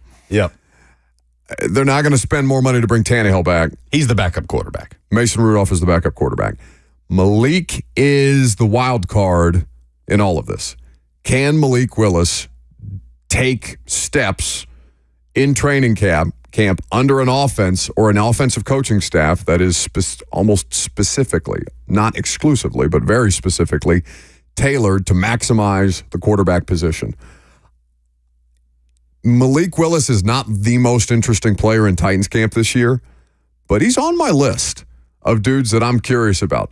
For anybody who's looking to, recoup draft capital, it's just him and Purdy, right? That are the two quarterbacks drafted in that class that remain on their original rosters? Because other than them, it's just Ritter and Pickett. Pickett got traded to Philadelphia. Ritter is in Seattle from Atlanta? Correct. No, Arizona. Seattle has Sam Howell, who was also a part of that draft class. And then I'm blanking on the Ole Miss kid. Oh, Matt Corral. Matt Corral's out of the league. Yeah. He's in the UFL. Yeah. So I'm pretty sure it's just Malik and Purdy that are on the original rosters that drafted them. Yeah, I think you're right. But as this offseason has shown you, with all those quarterbacks getting moved around on rookie contracts, Zach Wilson, another one getting moved around, if they can salvage Malik Willis. That experiment is not done just yet, and he can earn himself additional opportunities. They're probably not going to be here. And the third quarterback rule makes it more viable for Malik, but I don't know. You can probably find another position group that needs a little more help than the quarterback spot right now. What happens with Tannehill this season will be interesting. Like, how late of an offseason ad will Ryan Tannehill be, if anywhere? What's Vegas doing? Are they just going with Minshew? Aiden O'Connell and Gardner Minshew are the quarterbacks. Oh, man. Yeah. Like we said, going into the draft, we knew Vegas wanted a quarterback. We knew the Vikings wanted a quarterback. We knew the Broncos needed a quarterback. All those teams outside of the top 10, somebody was going to get left in the dust, especially when you got the Falcons doing what they did at 8. Yeah. And like, how pissed are the Raiders were the team that were left in the dust. I have no idea what their evaluation of Michael Penix was, but if it was good, they got to be pretty upset. Like, are you kidding me? You just spent $180 million on a quarterback and you're going to take our guy, or who would have had to be our guy with McCarthy off the board? And I don't know if they would have taken Penix, what their evaluation was, but Bo Nix. Sure. Yeah, if not Penix, then Bo Nix, and the Broncos end up with Penix. But those three teams needed a quarterback. You thought one of them would get left in the dust, but that's not exactly how I thought that was going to play out. I thought the more likely scenario was obviously somebody traded into the top 4 to leave one of those teams in the dust. William is a business owner up next. Hey, buddy. How you doing? Good. My question is really what Lucas just touched on, and that is, in your guys' opinion, where, if anywhere, is Tannehill going to land in this current year? Or is he just done with the NFL? Thanks, guys. Have a great one. No, he's not done. No, thank you for the call. Ryan Tannehill's going to get a job. Joe Flacco got a job off the couch last year. Ryan Tannehill probably... Joe Flacco did play better football down the stretch than Ryan Tannehill did, though Ryan Tannehill went out on the win in his Titans career. Joe Flacco played better football down the stretch than the majority of NFL quarterbacks. A lot of quarterbacks, as a matter of fact. Now, Vegas is the place that makes the most sense. How long they're willing to wait is the question, like Lucas said, because their quarterback room is probably the shakiest of any that didn't draft a rookie quarterback. Yeah, but does Tannehill stabilize that QB room in any way? Like, Minshew and O'Connell, how does Tannehill elevate that quarterback room, right? Like, if Minshew's going to be your guy and you hope Aiden O'Connell can be developed into something, I don't understand where Tannehill really helps you there. Tannehill's better than Minshew if you've got protection. If you can keep him upright, Tannehill is better than Minshew. If you can keep him from feeling like a battered ex-girlfriend or something like that, Ryan Tannehill can give you more than Gardner Minshew can. Because you saw his limitations in Shane Steichen's offense last year. It's not that he's not viable. He is very viable, but he's viable as a backup because they skirted to 9-8 and just barely missed the postseason. The health of that ankle, a big factor too. Back-to-back ankle injuries on the same ankle. Oh, he's not going to be the same player, which is, again, why I say the protection matters. I think Ryan Tannehill can still be viable for somebody. Coming up next, you're going to hear from Rand Carthon. You're going to hear from Brian Callahan. We're going to talk about Jeremy Fowler and what he had to say about the Titans draft. I'm Buck Rising. It's 104.5 The Zone.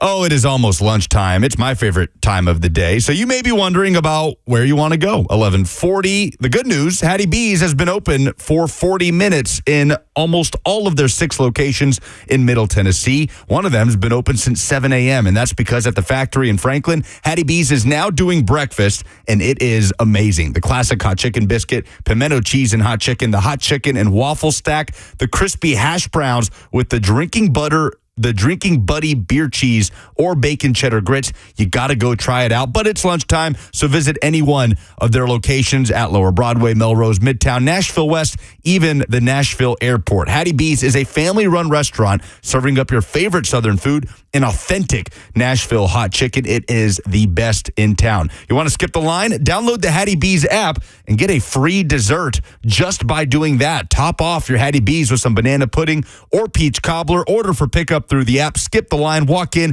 get your Hattie B's famous hot chicken, and head back to the office. Hot or not, whatever works for you. Hattie B's serving up your favorite Southern food. Go see them today.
Welcome back to the show. We are fueled by Hattie B's Hot Chicken. I don't know if money's a problem for the Tennessee Titans. They certainly had plenty to spend this offseason. And now that we're through the draft, there's always good intel floating around out there. In particular, on ESPN.com, key intel on all 32 teams after the 2024 NFL Draft. So if you had to guess what the key intel is about, what would you have guessed? Because I know you've already read this. Yes. But before you clicked and dove in, what were you expecting to read? Did you have any level of expectation? I figured it would be something to do with the 7th overall pick and who the Titans would have taken had they fallen to them at 7. Now, you can hear directly from General Manager Rand Carthon about what they would have done, the options that would have been available to them or that they considered at 7 overall, basically when their draft started at 5 tomorrow, when we release the live show that features Rand Carthon, the Titans general manager, and Greg Cosell of NFL Films, because I posed to him that very scenario for him to walk the audience through. But in the meantime, this is what Jeremy Fowler writes. A receiver duo of Calvin Ridley and Malik Nabers was on the table for Tennessee. The Titans had 3 primary options at number 7 overall: Joe Alt, J.C. Latham, and Nabers, the LSU receiver considered by some evaluators as the most explosive player in the draft. If Latham, the eventual pick, was off the board, Nabers likely would have been the pick. A 3-man core of Ridley, Nabers, and DeAndre Hopkins could have been lethal for Will Levis. Quote, their offensive line was in shambles, so pretty much everyone had tackle pegged for them. That's a quote according to an AFC executive. So let's start there before we get to the rest of that. That tracks with the conversation that we had with Rand on Friday night. Like I said, you can subscribe to 104.5 The Zone on YouTube. In fact, Jackson, would you drop the Spotify link in the live stream chat for the install? I think that'd be a good idea for people who want to go ahead and subscribe before we drop at least the first part of the live show tomorrow at 6. That tracks with the way that Rand Carthon walks us through it in the podcast. And also with the information that I got coming in here on Friday morning after the first round, which was that Alt wasn't making it past them either. So it was either going to be Latham or Alt. We take that with the Todd McShay report prior to the draft that you poo-pooed. You said this was not news, that this was nonsense, and then I read you the entirety of it because you didn't read it. And him saying that they were going to take the best available tackle one way or the other, and that was either Alt or Latham, is something that Todd McShay was on the morning of the draft. Still wasn't news because nothing had happened. But continue. It was news. Something has to happen for it to be news. And then it happened. But go on. Yes, after the fact. Go on. So that is, that all adds up. That all tracks with how the draft night played out. And it was funny sitting in the Titans media draft room when they were making the pick, because immediately, we had a similar reaction as many of you did, which is, okay, of all the different scenarios that could have played out, that's fine. It's fine. They needed it. Well, make a sound on what your reaction would have been if it had been Nabers that had fallen to the Titans at 7 and they picked Malik Nabers. Ooh, right? Yeah. What about what would have been your Joe Alt sound? Okay. That would have been Slay in the background.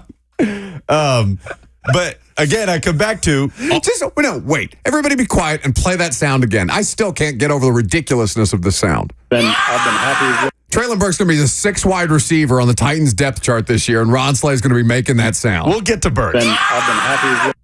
Nabers was off the board. Unbelievable. Alt was off the board.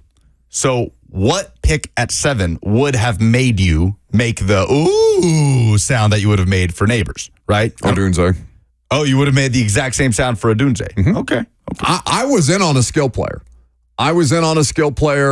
Even as I understand the offensive line was, as this AFC executive said, in shambles. I know very well what kind of state the offensive line is in.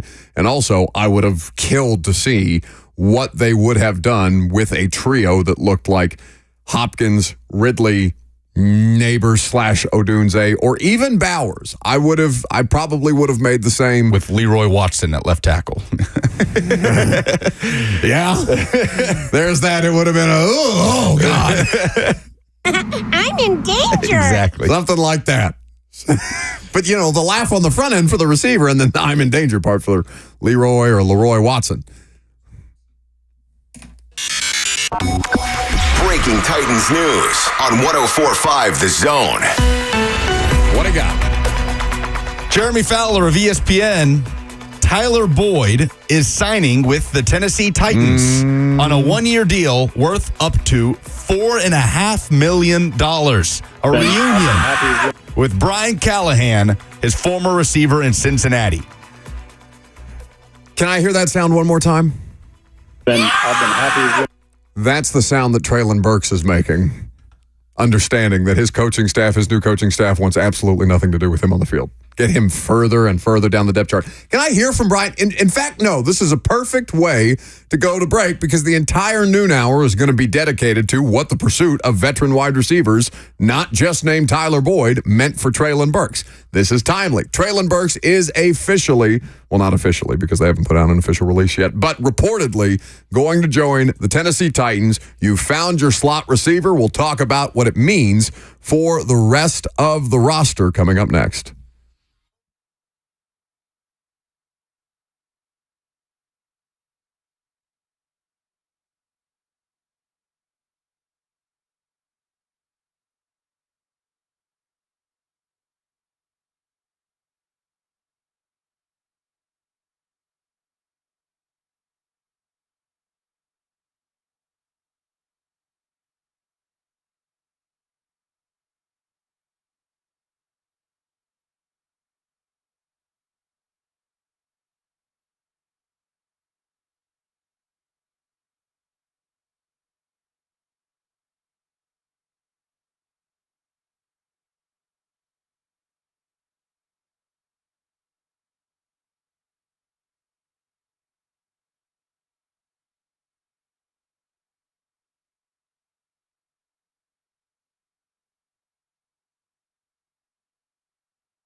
It is 11:59. Good morning. I'm Lucas Panzica from the 104.5 The Zone studios.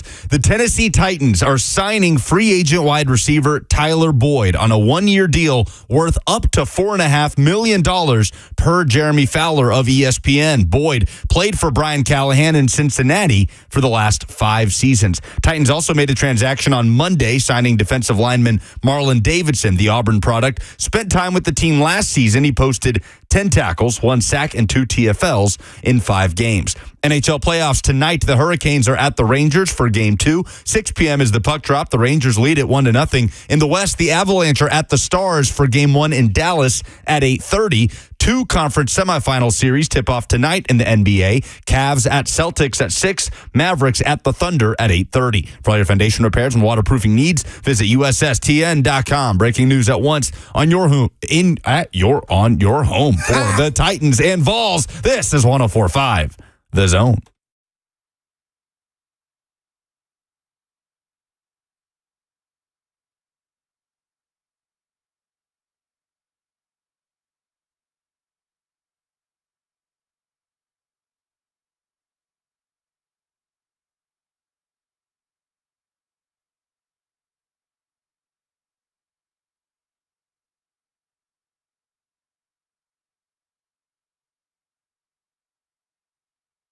What the hell happened to Lucas? He's so excited about Tyler Boyd signing with the Titans that he can't get through his breaking sports news update. That's right. On your whom?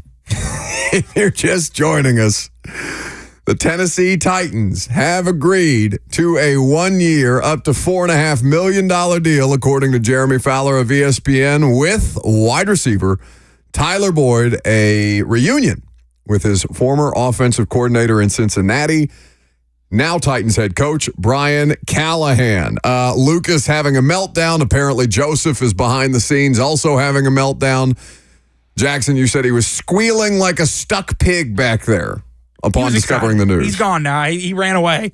He's just running laps to work off his excitement, his energy about the Titans acquiring Tyler Boyd. How much different do we feel about this wide receiver group right now than we did not 10 minutes ago? This is huge. You go from wondering if Treylon Burks will get that opportunity in the slot, will it be the best situation he has had around him, to not even having to worry about that anymore. It is Tyler Boyd's job. And Tyler Boyd, Calvin Ridley, and DeAndre Hopkins are your 1, 2, 3, however you want to divvy it up moving forward. Lucas is the happiest person in our studio about this because you were genuinely pumped. I was. People saw you as signing. People saw you as we were going to break do a vigorous fist bump about the Titans signing Tyler Boyd. I am also excited about this for different reasons. I am excited because Ron Slay has already lost his bet with me. He's in the YouTube chat saying Ron Slay in the FNM Bank chat, #Team Burks. Call in here, Slay. Call in. He hasn't answered my text. 615-737-1045. Call in here. Because this man tried to tell me that Treylon Burks was going to have a career year. He thought because the head coach of a new football team dealing with new football players said something very, very nice about Treylon Burks on 3HL the other day, that this meant that Treylon Burks had it ready to rock. Excited for Treylon Burks, says Brian Callahan on 3HL. Can I hear that clip and that pig squeal from Slay? He's really had a fantastic start to the offseason program. I've been happy with what he's done.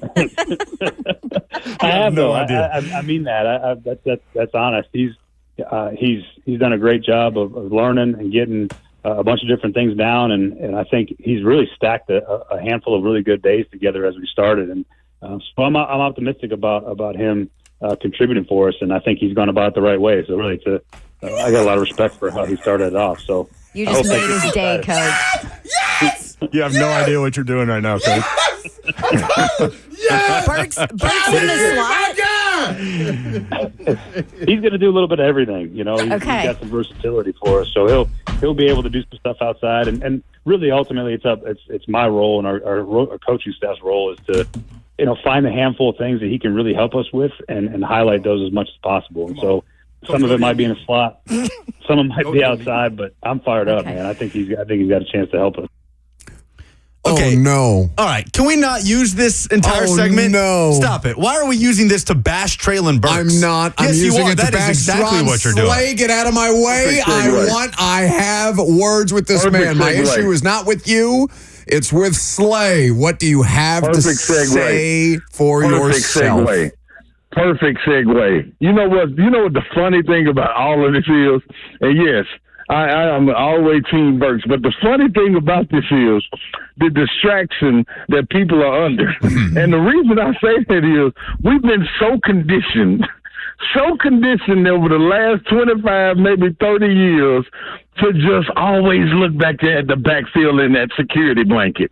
Everybody in the league that has successful teams have a beautiful wide receiver room. If they, outside of the unhuman-like quarterbacks like Patrick Mahomes, Tom Brady, take them out.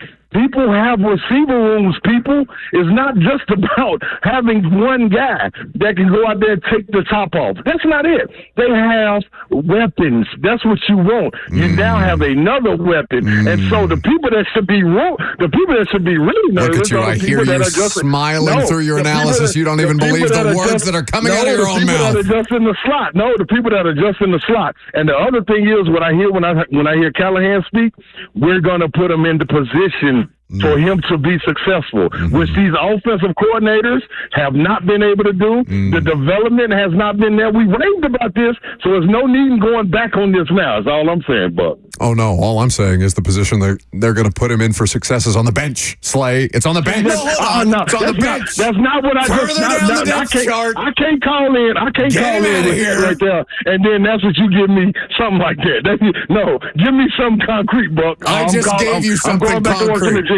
You back to the shadows, back to your nap. I'll resume this conversation with you when Treylon Burks falls short of the 800 yards receiving that you and I have a wager on. No. Don't beg for help. No. Tap in because I've got you on the ropes. Hold on. Every great team has weapons. If you want this team to be great, you want some weapons to throw the ball to. It's simple. I don't think Treylon Burks is going to go for 800 yards this season, but, Buck. I never said 800 yards. No, he kept trying to cook for a first-round pick. He wouldn't go 800 yards in season number 3. How often have you been telling people, hey, this ain't the same old Titans offense. You're going to have 7, 8, 9 receivers involved, and then they add another one, and it pushes Burks down to what? 4, 5, and that means that Treylon Burks isn't going to see the field. Suddenly the Titans are back to the Mike Vrabel offense where they're running 3 receivers out there for the whole game. Like, you spent this entire offseason saying, this ain't your same old Titans. Get ready for a new offense, new bodies cycling in, a much deeper, they're going to carry more receivers into game day than they ever did under Vrabel. And now because they signed Tyler Boyd, all the other receivers, like, we're not going to see him. Kiss him goodbye. No. Might as well cut Treylon Burks. He's not even going to step on the field. Just this one. This is like when the salary cap went up and you went on a whole thing about, hey, listen, these contracts are going to be inflated. Some players are going to get more money than you think, so don't come at us all shocked when certain players, and then Aaron Brewer gets like $7 million, and you're like, I can't believe Aaron Brewer. I'm out of here. Get him, man. You got him. Nobody got me. The only person that got in this particular situation is Treylon Burks. I can't wait to see you wear it. I hope you wear it today. I hope you wear that jersey on 3HL. I hope you wear it for all 3 hours of the show. He's gone. He dropped it. I can't wait. He's not on the phone anymore. Lucas Erdin, did you drop him? Did you hang up on him? No, I didn't hang up on him. He said he had to go back to his workout. Oh, was he working out? That's he was. Good. Okay. Well, we promote a healthy lifestyle around here. Indeed. I'm not saying that Treylon Burks isn't going to see the field at all. And obviously we're playing the bit up with Ron Slay for obvious reasons because we've got a wager on this that he wouldn't even commit to because apparently 800 yards is too much for a former first-round pick. But you cannot tell me, Lucas, that the more options that they consider to pursue or continue to pursue in the wide receiver room now with the addition of Tyler Boyd is a good thing for Treylon Burks and his viability here. He can still be useful. They can still find opportunities to make big plays down the field because he does have a certain kind of skill set. And in fact, you're going to hear from Matt Harmon. And like I said, I'm playing a bit here with the Burks thing. I'm not attacking Treylon Burks. I don't wish ill will on Treylon Burks, but I have been pretty consistent about this. He keeps underwhelming so often in ways that are not his fault because his body betrays him that I'm just tired of having to talk about him. I'm tired of having to factor him into my analysis because he doesn't do anything.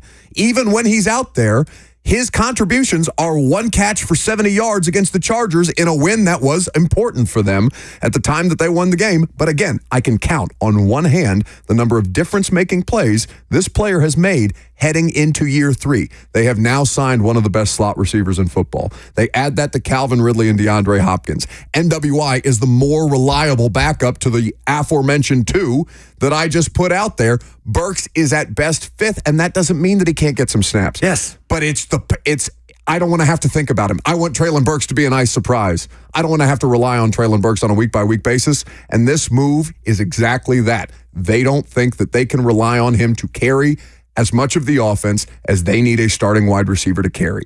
That's what this is indicative of. This is the coaching staff telling you this. It's not me. This is the front office telling you this. Okay? So all of this is the groundwork being laid for a future without Treylon Burks. We can all accept this, yes? Okay, sure. Even if it's a one-year deal. The immediate reaction of them signing Boyd, well, that tells you what they think of Burks. No, it tells you what they think of Boyd because Tyler Boyd is a better NFL player than Treylon Burks. No, we all know this. It's not just Boyd. It's them going after Zay Jones. It's them continuing to prioritize wide receiver over every other position available in free Brian agency. Callahan always has, ever at every stop he's ever made. Yes, but he Lucas, wants more receivers than not, 100%. I'm not disagreeing with that at all, but we're talking about a first-round pick here, okay? On a draft class that was the last for John Robinson. You're looking for any parts that are salvageable whatsoever. We just went through the offensive line room, said, okay, maybe they can get something out of NPF, out of Radens. What they're saying is, yeah, we see the future, and it does not involve Treylon Burks here, and we haven't even taken a snap at training camp, okay? That's my point with all of this. Oh, sure. We have never talked about Treylon Burks as if he is someone that has shown he can be relied upon, because he hasn't. He has not shown that. But acting like Treylon Burks is now a dismissed non-factor because he's the 5th receiver on this depth chart, they're going to try to work with Treylon Burks. Sure. Right? They're going to try to work with every player on the roster. They're going to try to work with Malik Willis. Okay, but the immediate reaction of well, that tells you what, we were under any sort, even though Brian Callahan can go and say Burks has been great this offseason, that he's excited at the different ways they can use him. Nothing wrong with that. I bet he is, because that is depth. That is a former first-round pick that is now depth for you and not somebody you have to rely on as a 3rd or even 4th option. But acting like them bringing in Boyd because they want to make the receiver core better, and yes, it pushes Burks further down on the depth chart. I don't think we're learning anything. Are we learning what they think about Treylon Burks? No, Tyler Boyd is a better football player and has had a better career than Treylon Burks. You just answered your own question. Anything. Yes, we are. We're learning that they think that Tyler Boyd is more viable in their option as a starting player than Treylon Burks. You just answered your own question. So if they hadn't brought in Boyd, if they hadn't even tried to bring in Boyd, we would that would have told us that they think Burks would have more opportunities. We don't, not better than Boyd, but that he would have gotten additional opportunities. Lucas, you just answered your own question. I'm saying we're not learning anything new about what they think of Treylon Burks because they brought in Tyler Boyd. Yes, we are. That's all I'm saying. I don't understand how that doesn't make all the sense in the world to you. Treylon Burks, I agree with you, is a surprise factor. If it's a house money thing. I've said this. If Treylon Burks produces for you this year, it's house money. That's great. That's fantastic. Yeah. But if they had swung and missed on Boyd, then you're trying to make this about Boyd. It is about Boyd. When you're saying, yes, it is about Boyd to an extent, but you're trying to extrapolate it too far out. You're saying we didn't learn anything about the way that the coaching staff feels about Treylon Burks because of the Tyler Boyd signing, when that could not be further from the truth. So he would have more opportunities if they didn't try to pursue veteran wide receiver help. Them continuing to try and pursue multiple options. We don't have to get bogged down in this because we're having the same argument and we need to go to break. But them continuing to pursue veteran wide receiver options tells you that they don't think Treylon Burks is going to be enough to accomplish what they want. Now, if you want to argue with me, you can do it coming up next because we have to go to break. Stop it. Go to break.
You know what's fun? Touchdowns. I cannot wait. We've talked about this. This is as excited for a season of Titans football as I have been this will be my 8th season covering them full time with the amount of firepower that they're bringing to the table. If you have not heard the news yet, Jeremy Fowler of ESPN on it first. The Titans are signing Tyler Boyd to a 1-year up to $4.5 million deal, which means that it's not $4.5 million, which means that's incredible value for arguably the best slot receiver on the market in free agency. Rand's Bargans are back. Oh, damn it. They are back, baby. Let's go. All offseason, we haven't found a good one for Rand spending, like shelling out for free agents. Let Rand cook. Let Rand cook. There's a whole bit. We put him in a chef's hat on Friday. Chef Boy Randy is one of my particular.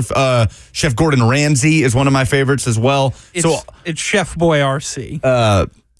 Boy RC, that makes more sense. Carthon Cash, like there's a lot. Rand's Bands is a good one. You're not going to do this with him when we have him on again at training camp. I'm going to do it. Yeah, I'm going to do it. And Rand's Bargans, though, this is the first Bargan of the offseason. This is the first. Well, they have money, so he hasn't had to bargain very much. But this is a legitimate bargain. This is really good money because Hawkins Johnson says got him for only $4.5 million. No, it's up to $4.5 million. I'd be curious to see what the actual breakdown of the contract, the 1-year deal for Tyler Boyd, is going to be. Now, you said that you wanted to clarify some things. Well, to pick up where we left off. Okay.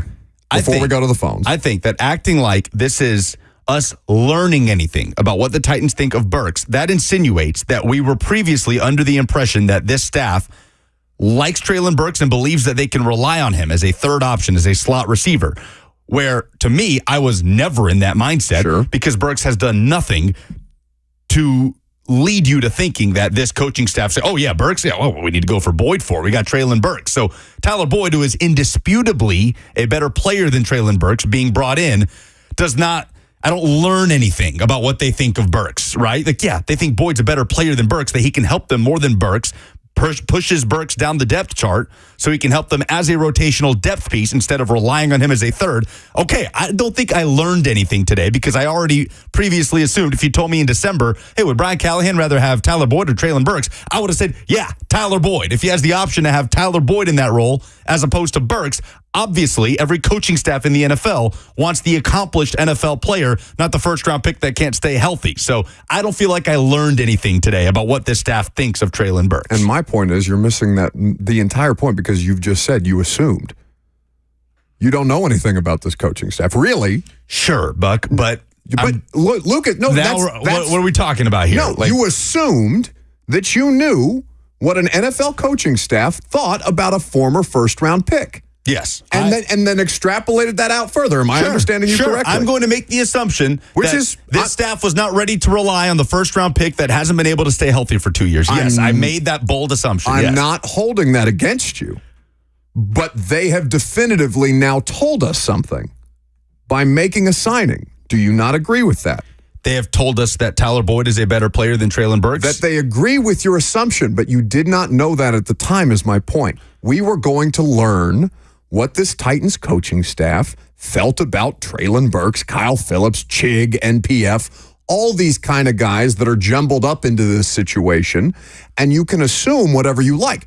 It's a safe assumption. Very safe assumption. You know Treylon Burks' entire career. Because you're laughing it off or whatever doesn't mean that you knew definitively what Brian Callahan, Nick Holtz, Tyke Tolbert, all these other coaches thought about Treylon Burks. Why would you assume that when we haven't even talked to Tyke Tolbert yet? Now, they're not going to come on here and rip him. Nobody's saying that.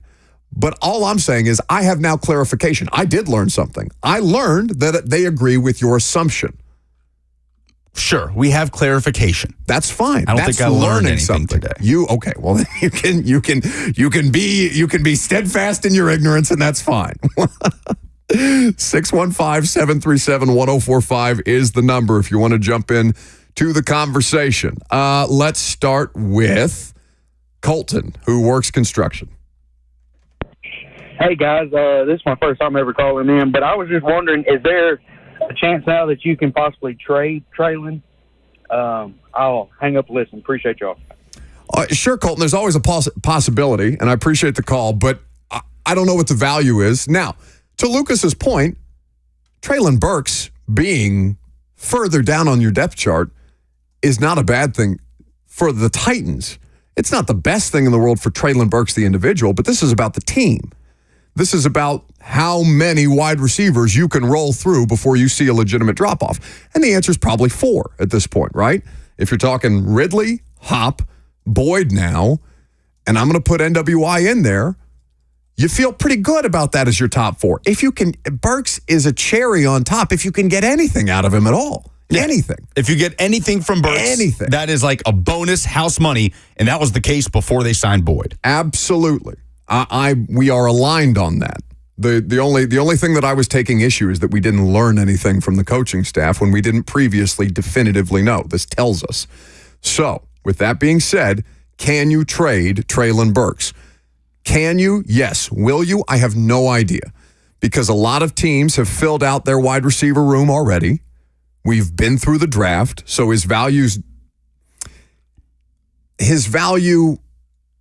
exists, but what did Jerry Jeudy go for on the front end of getting a $20 million a year contract from the Browns? Was it a 5th and a 6th that Jerry Jeudy got traded for? And that's a much more accomplished player than Treylon Burks is. If they got, even Isaiah Wilson got traded for a 7th. So I'm not going to say that Treylon Burks has absolutely no value whatsoever. Well, Jerry Jeudy got a big deal. That's what I'm saying. He got a $20 million a year deal on the other side from the Browns. And Jerry Jeudy's been productive, not to that money, but Jerry Jeudy's been knocking on the door of 1,000 yards for the most part every year. Which is exactly what I've said. He's a far more accomplished player than Treylon Burks. He was traded for a 2024 5th and 6th. Okay. To Cleveland. So obviously we would be talking 2025 draft picks right now. Is Treylon Burks worth a 2025 6th on May the 7th or before training camp? Maybe, but I don't.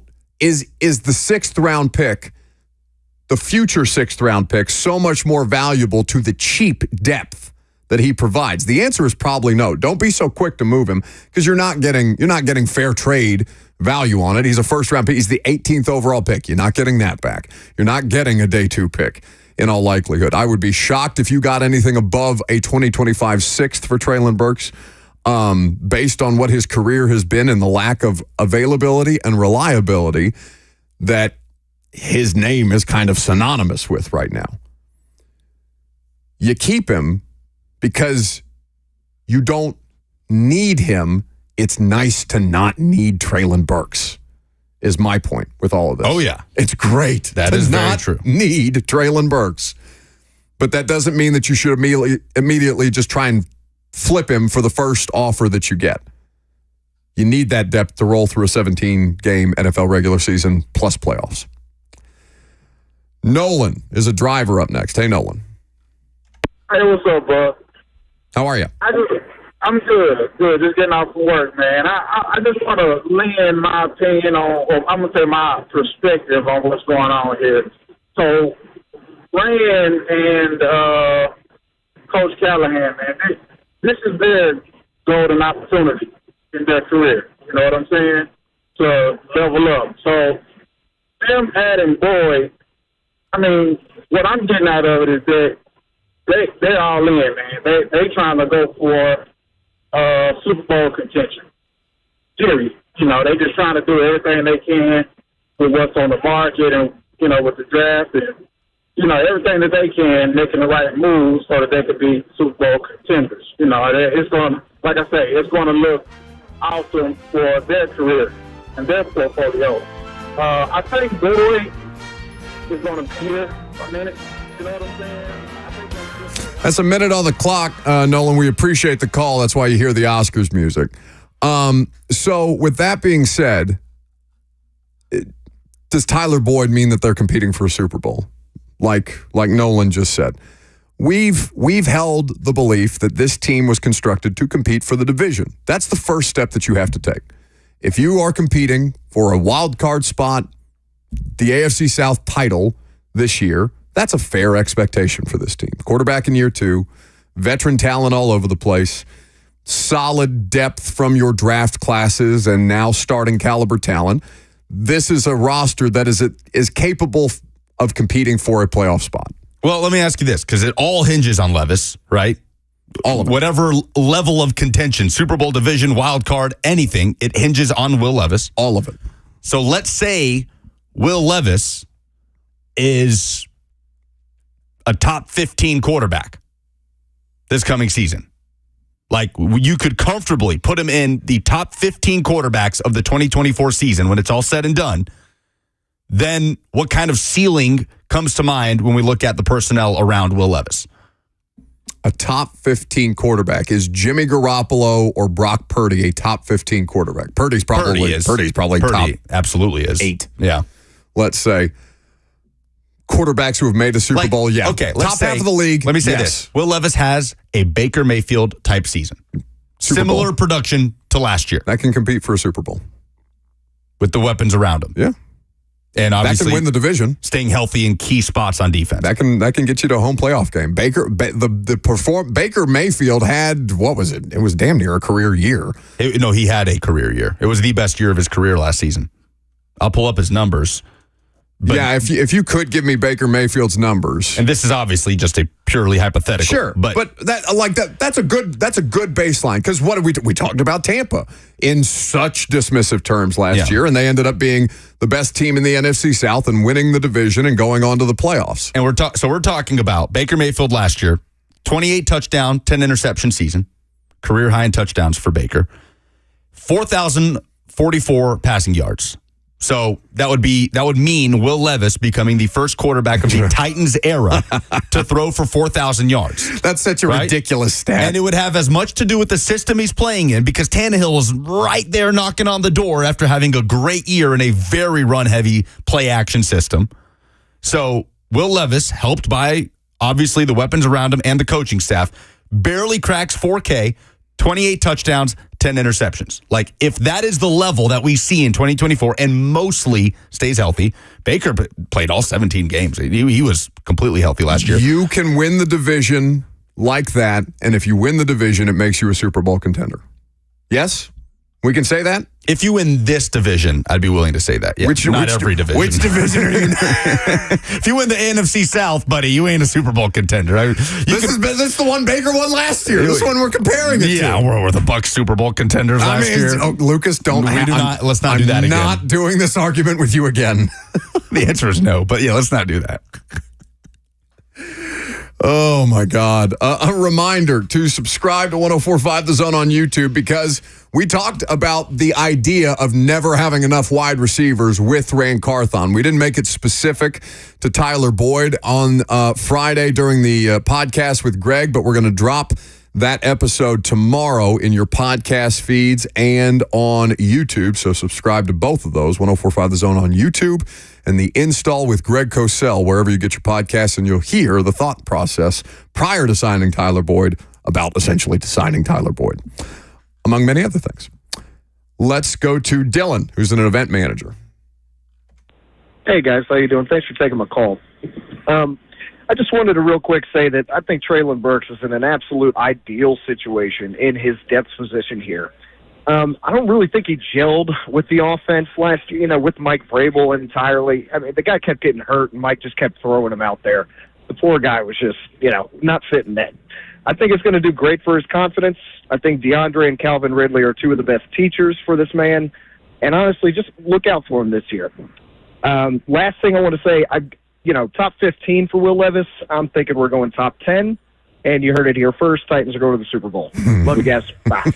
Jameson on the F&M Bank chat said, nothing ever seems so Titans as the local radio talking potential Super Bowl contention, and the national media has them picking second next year. Now, wait just a damn second, all right? I'm not saying that the Titans are going to Super Bowl. You guys are. But I'm willing to entertain the hypothetical. It was a hypothetical. I'm willing to entertain the hypothetical. Like, what kind of play would it take for the Titans to legitimately compete for a Super Bowl? What kind of play from Levis? What kind of play from Levis? Man. Because I brought up the idea of Malik Willis being one of the more interesting players in training camp this year, just for the pure science experiment of it, right? him with this particular coaching staff, can anything come of it? Levis is the most interesting player on the roster this season because this is the year that you need to determine whether you need to move on from him or not. We've talked about this multiple times. It's only year 2. I understand that.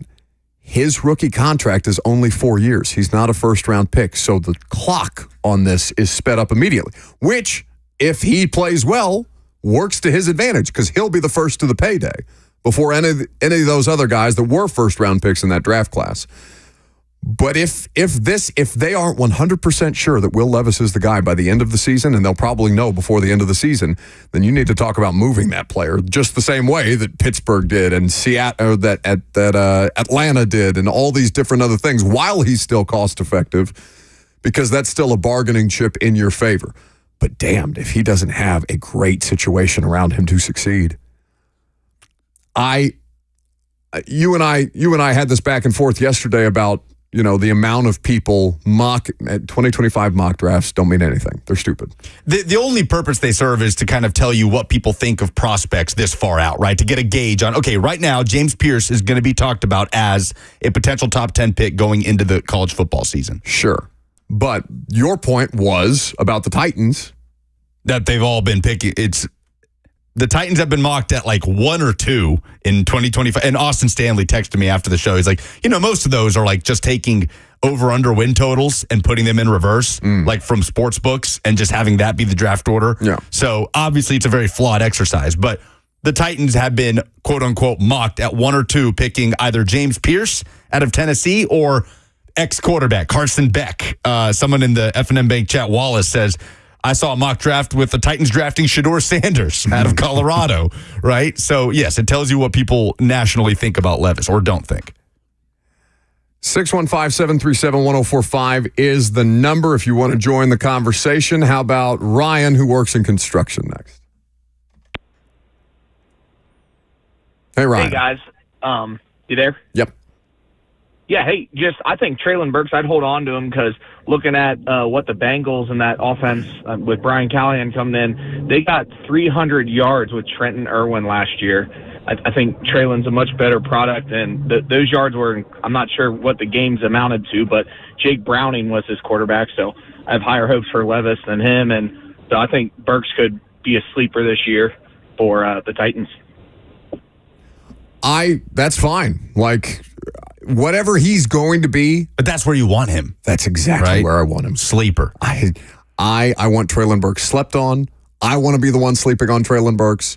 I would prefer to have low expectations of Treylon Burks just so, I'm not watching training camp and I'm like, oh, this player is going to be able to do something. This player is going to be a meaningful contributor to the offense. And then he gets hurt in Minnesota in training camp and he doesn't do anything all year. C. Stooks on the F&M Bank chat says, Will Bowling from Ramon, Kayla, and Will thinks that the Boyd signing, I didn't hear Will say this is on the chat, but he says, Will thinks the Boyd signing is more the Titans showing how they feel about Kyle Phillips, not Burks. And I could hear that this is worse for Phillips than it is for Burks, who obviously can play outside, can play inside, can play in the slot. And Tyler Boyd coming in as that primary slot option, safety blanket that Phillips was for Levis when he was healthy last year. It pushes Phillips further down than it does Burks. Oh, that already happened. Jaquan Jackson. Yeah, fair. Jaquan Jackson is already Kyle Phillips. I just love what this can be. We keep using the term safety blanket, but what that could be for Levis with the attention that Ridley and Hopkins are going to get. I love this signing. We'll take more of your phone calls coming up next. And we will continue to react to the Titans signing Tyler Boyd, reportedly, according to Jeremy Fowler of ESPN. Don't forget that the Titans are going to speak on Thursday. Will Levis and Brian Callahan, we're going to carry those press conferences live for you. They will also have rookies and assistant coaches available on Friday. So that will be a big part of the rest of the show because it's rookie minicamp week and the Titans are still signing free agents. Last call for phone calls. Like I said, I'm Buck Rising. It's 104.5 The Zone.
All right.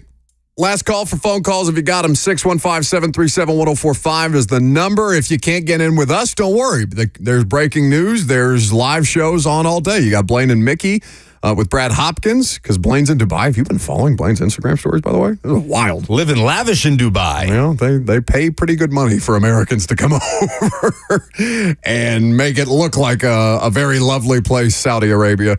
Not that that's Blaine's situation. Blaine went over to just take his family for a vacation, and I would love to visit Dubai just out of curiosity, because it does look incredibly lavish. But I know a person I know from high school who's just been running grifts his entire life. He posts a lot of social media stuff from Dubai. They pay him to post a lot of social media stuff from Dubai, that you can live this very lavish life as an American over there. It's pretty scary. Anyway, that's not what we're here to talk about. Got down the rabbit hole. Phone calls. Blaine and Mickey, 3HL after that, so you can hear or react more to the signing of Tyler Boyd to the roster. We're going to talk tomorrow. Brad Hopkins will be in studio with us tomorrow, as a matter of fact, and we'll talk to Brad probably then to see if this doesn't move the Titans further up the AFC South depth chart, for lack of a better term. Willie Fritz going to join the show tomorrow as well. The Houston coach, who formerly is the Tulane coach, who was with Tajay Spears, and was he with Jaquan Jackson too? Yes, he coached Jaquan Jackson, because Willie's about to have his first year at Houston. Okay, just wanted to make sure. So Willie Fritz will be on tomorrow, and you can learn more about the two Tulane guys who are going to be playing meaningful roles for your offense next year. Okay, Charlie is a business owner up next. Hey, guys, great show so far. Thank you. So it looks like we added plenty of depth to the wide receiver position, but I wanted to get your guys' thought. How do you guys feel about the offensive tackle position? Do you think we need to add a little more depth? Are you guys pretty confident outside of the first-round pick? What are your guys' thoughts on that? Yeah, we talked about this earlier. Thank you for the call, Charlie. I'm like okay with it. There's a lot of different moves that they've made to try and create competition. I don't really love the idea of NPF as your starting right tackle, but I do like that they've brought in a handful of different players who could potentially take his job. So, I feel okay. You could always use more tackle depth. The question is there better tackle depth available right now than you currently have on your roster? That you've already done the work, signed the players, traded picks for, to accumulate some level of competition. You're getting called out on in the FNN Bank chat, because Dubai is not in Saudi Arabia, but in the United Arab Emirates. Oh, terrible job by me. I did not catch it either. Terrible job by me. Okay. Nobody tell my world traveling mother that I did not know that Dubai was not in Saudi Arabia. Whoops. Jonah's a paramedic up next. Hey, guys. What's up? Can y'all hear me? We sure can. Hey, thank you for taking the call. So I kind of have a two-part question. One, you guys think the Titans are done and the wide receiver kind of tied in the offensive weapon market? And two, it really feels like you're setting Levis up for a true kind of make-or-break season. Like, is this truly our guy, or are we taking a quarterback maybe early first round next year? Thank y'all. Well, that's why I love it, because if Levis is not the guy, you can do what Chicago just did, which is put together the team that the rookie quarterback is going to have a much, much easier time coming into. It is, I don't want to say that it's a foolproof situation, because something can always go wrong, right? It can always get worse. Even when you think it can always get worse. But that they've hedged their bets sufficiently enough with the roster talent around it is the thing that gives me the greatest confidence about the viability of this thing, Levis or not.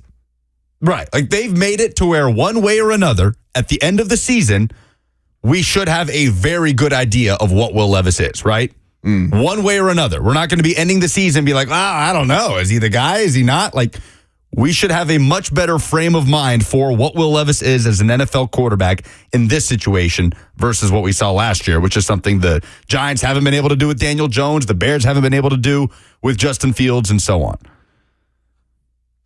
Let's take one more. Ann is in nursing school up next. Hey, Ann. Hello. I was just curious what your thoughts were on what this roster would look like if Miss Amy had actually ran another boss and given Vrabel more power. It's a great question. It wouldn't have looked like this.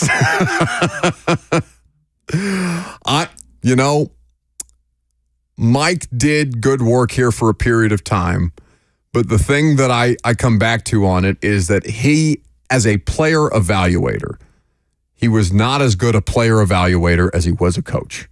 And that belief in self, that self-confidence, to the point of arrogance, was a big part of his undoing here. But doesn't mean that he wasn't a good coach during his time here. Just means that he didn't really have the chops that he thought he had as far as personnel. And that's okay. Polls, please. Hello, my name is Borat. There is a show in America called Buck Rising. I like very much. As a man named Lucas, like my producer, Azamat Bagatov, will update something called Final Pollings. I'm very excited, very excited. Do it, Lucas. La la la la. Presented by Two Rivers Ford, the South's most trusted Ford dealer. What area of the Titans roster are you most confident in? Robert says, after the Boyd signing, wide receiver. Has that ever happened with the Titans team? UW says wide receiver. I've never seen such a collection of talent in the Titans era with this team. They have options. We were already having that discussion just because of Ridley and D-Hop.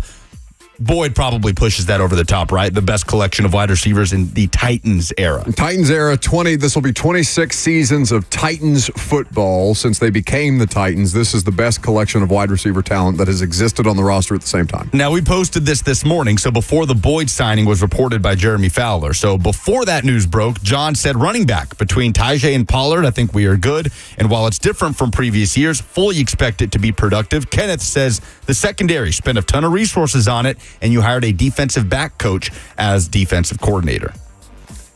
Agreed. All right. Are you buying or selling Treylon Burks stock this season? Again, this was posted this morning, but 68% said selling. Sell. Sell. Everybody all at once. Sell all your Treylon Burks stock. Who do you want the Titans right tackle to be this season? 64.7% are going NPF. 7% say Jalen Duncan, 6.2% say Leroy Watson, 22% say a free agent veteran that is TBD. I got to stop calling him Leroy. I want to call him Leroy. I think it's Leroy. I don't think. Oh, is it Leroy? I don't know for sure. I'm going to find out this week. Okay.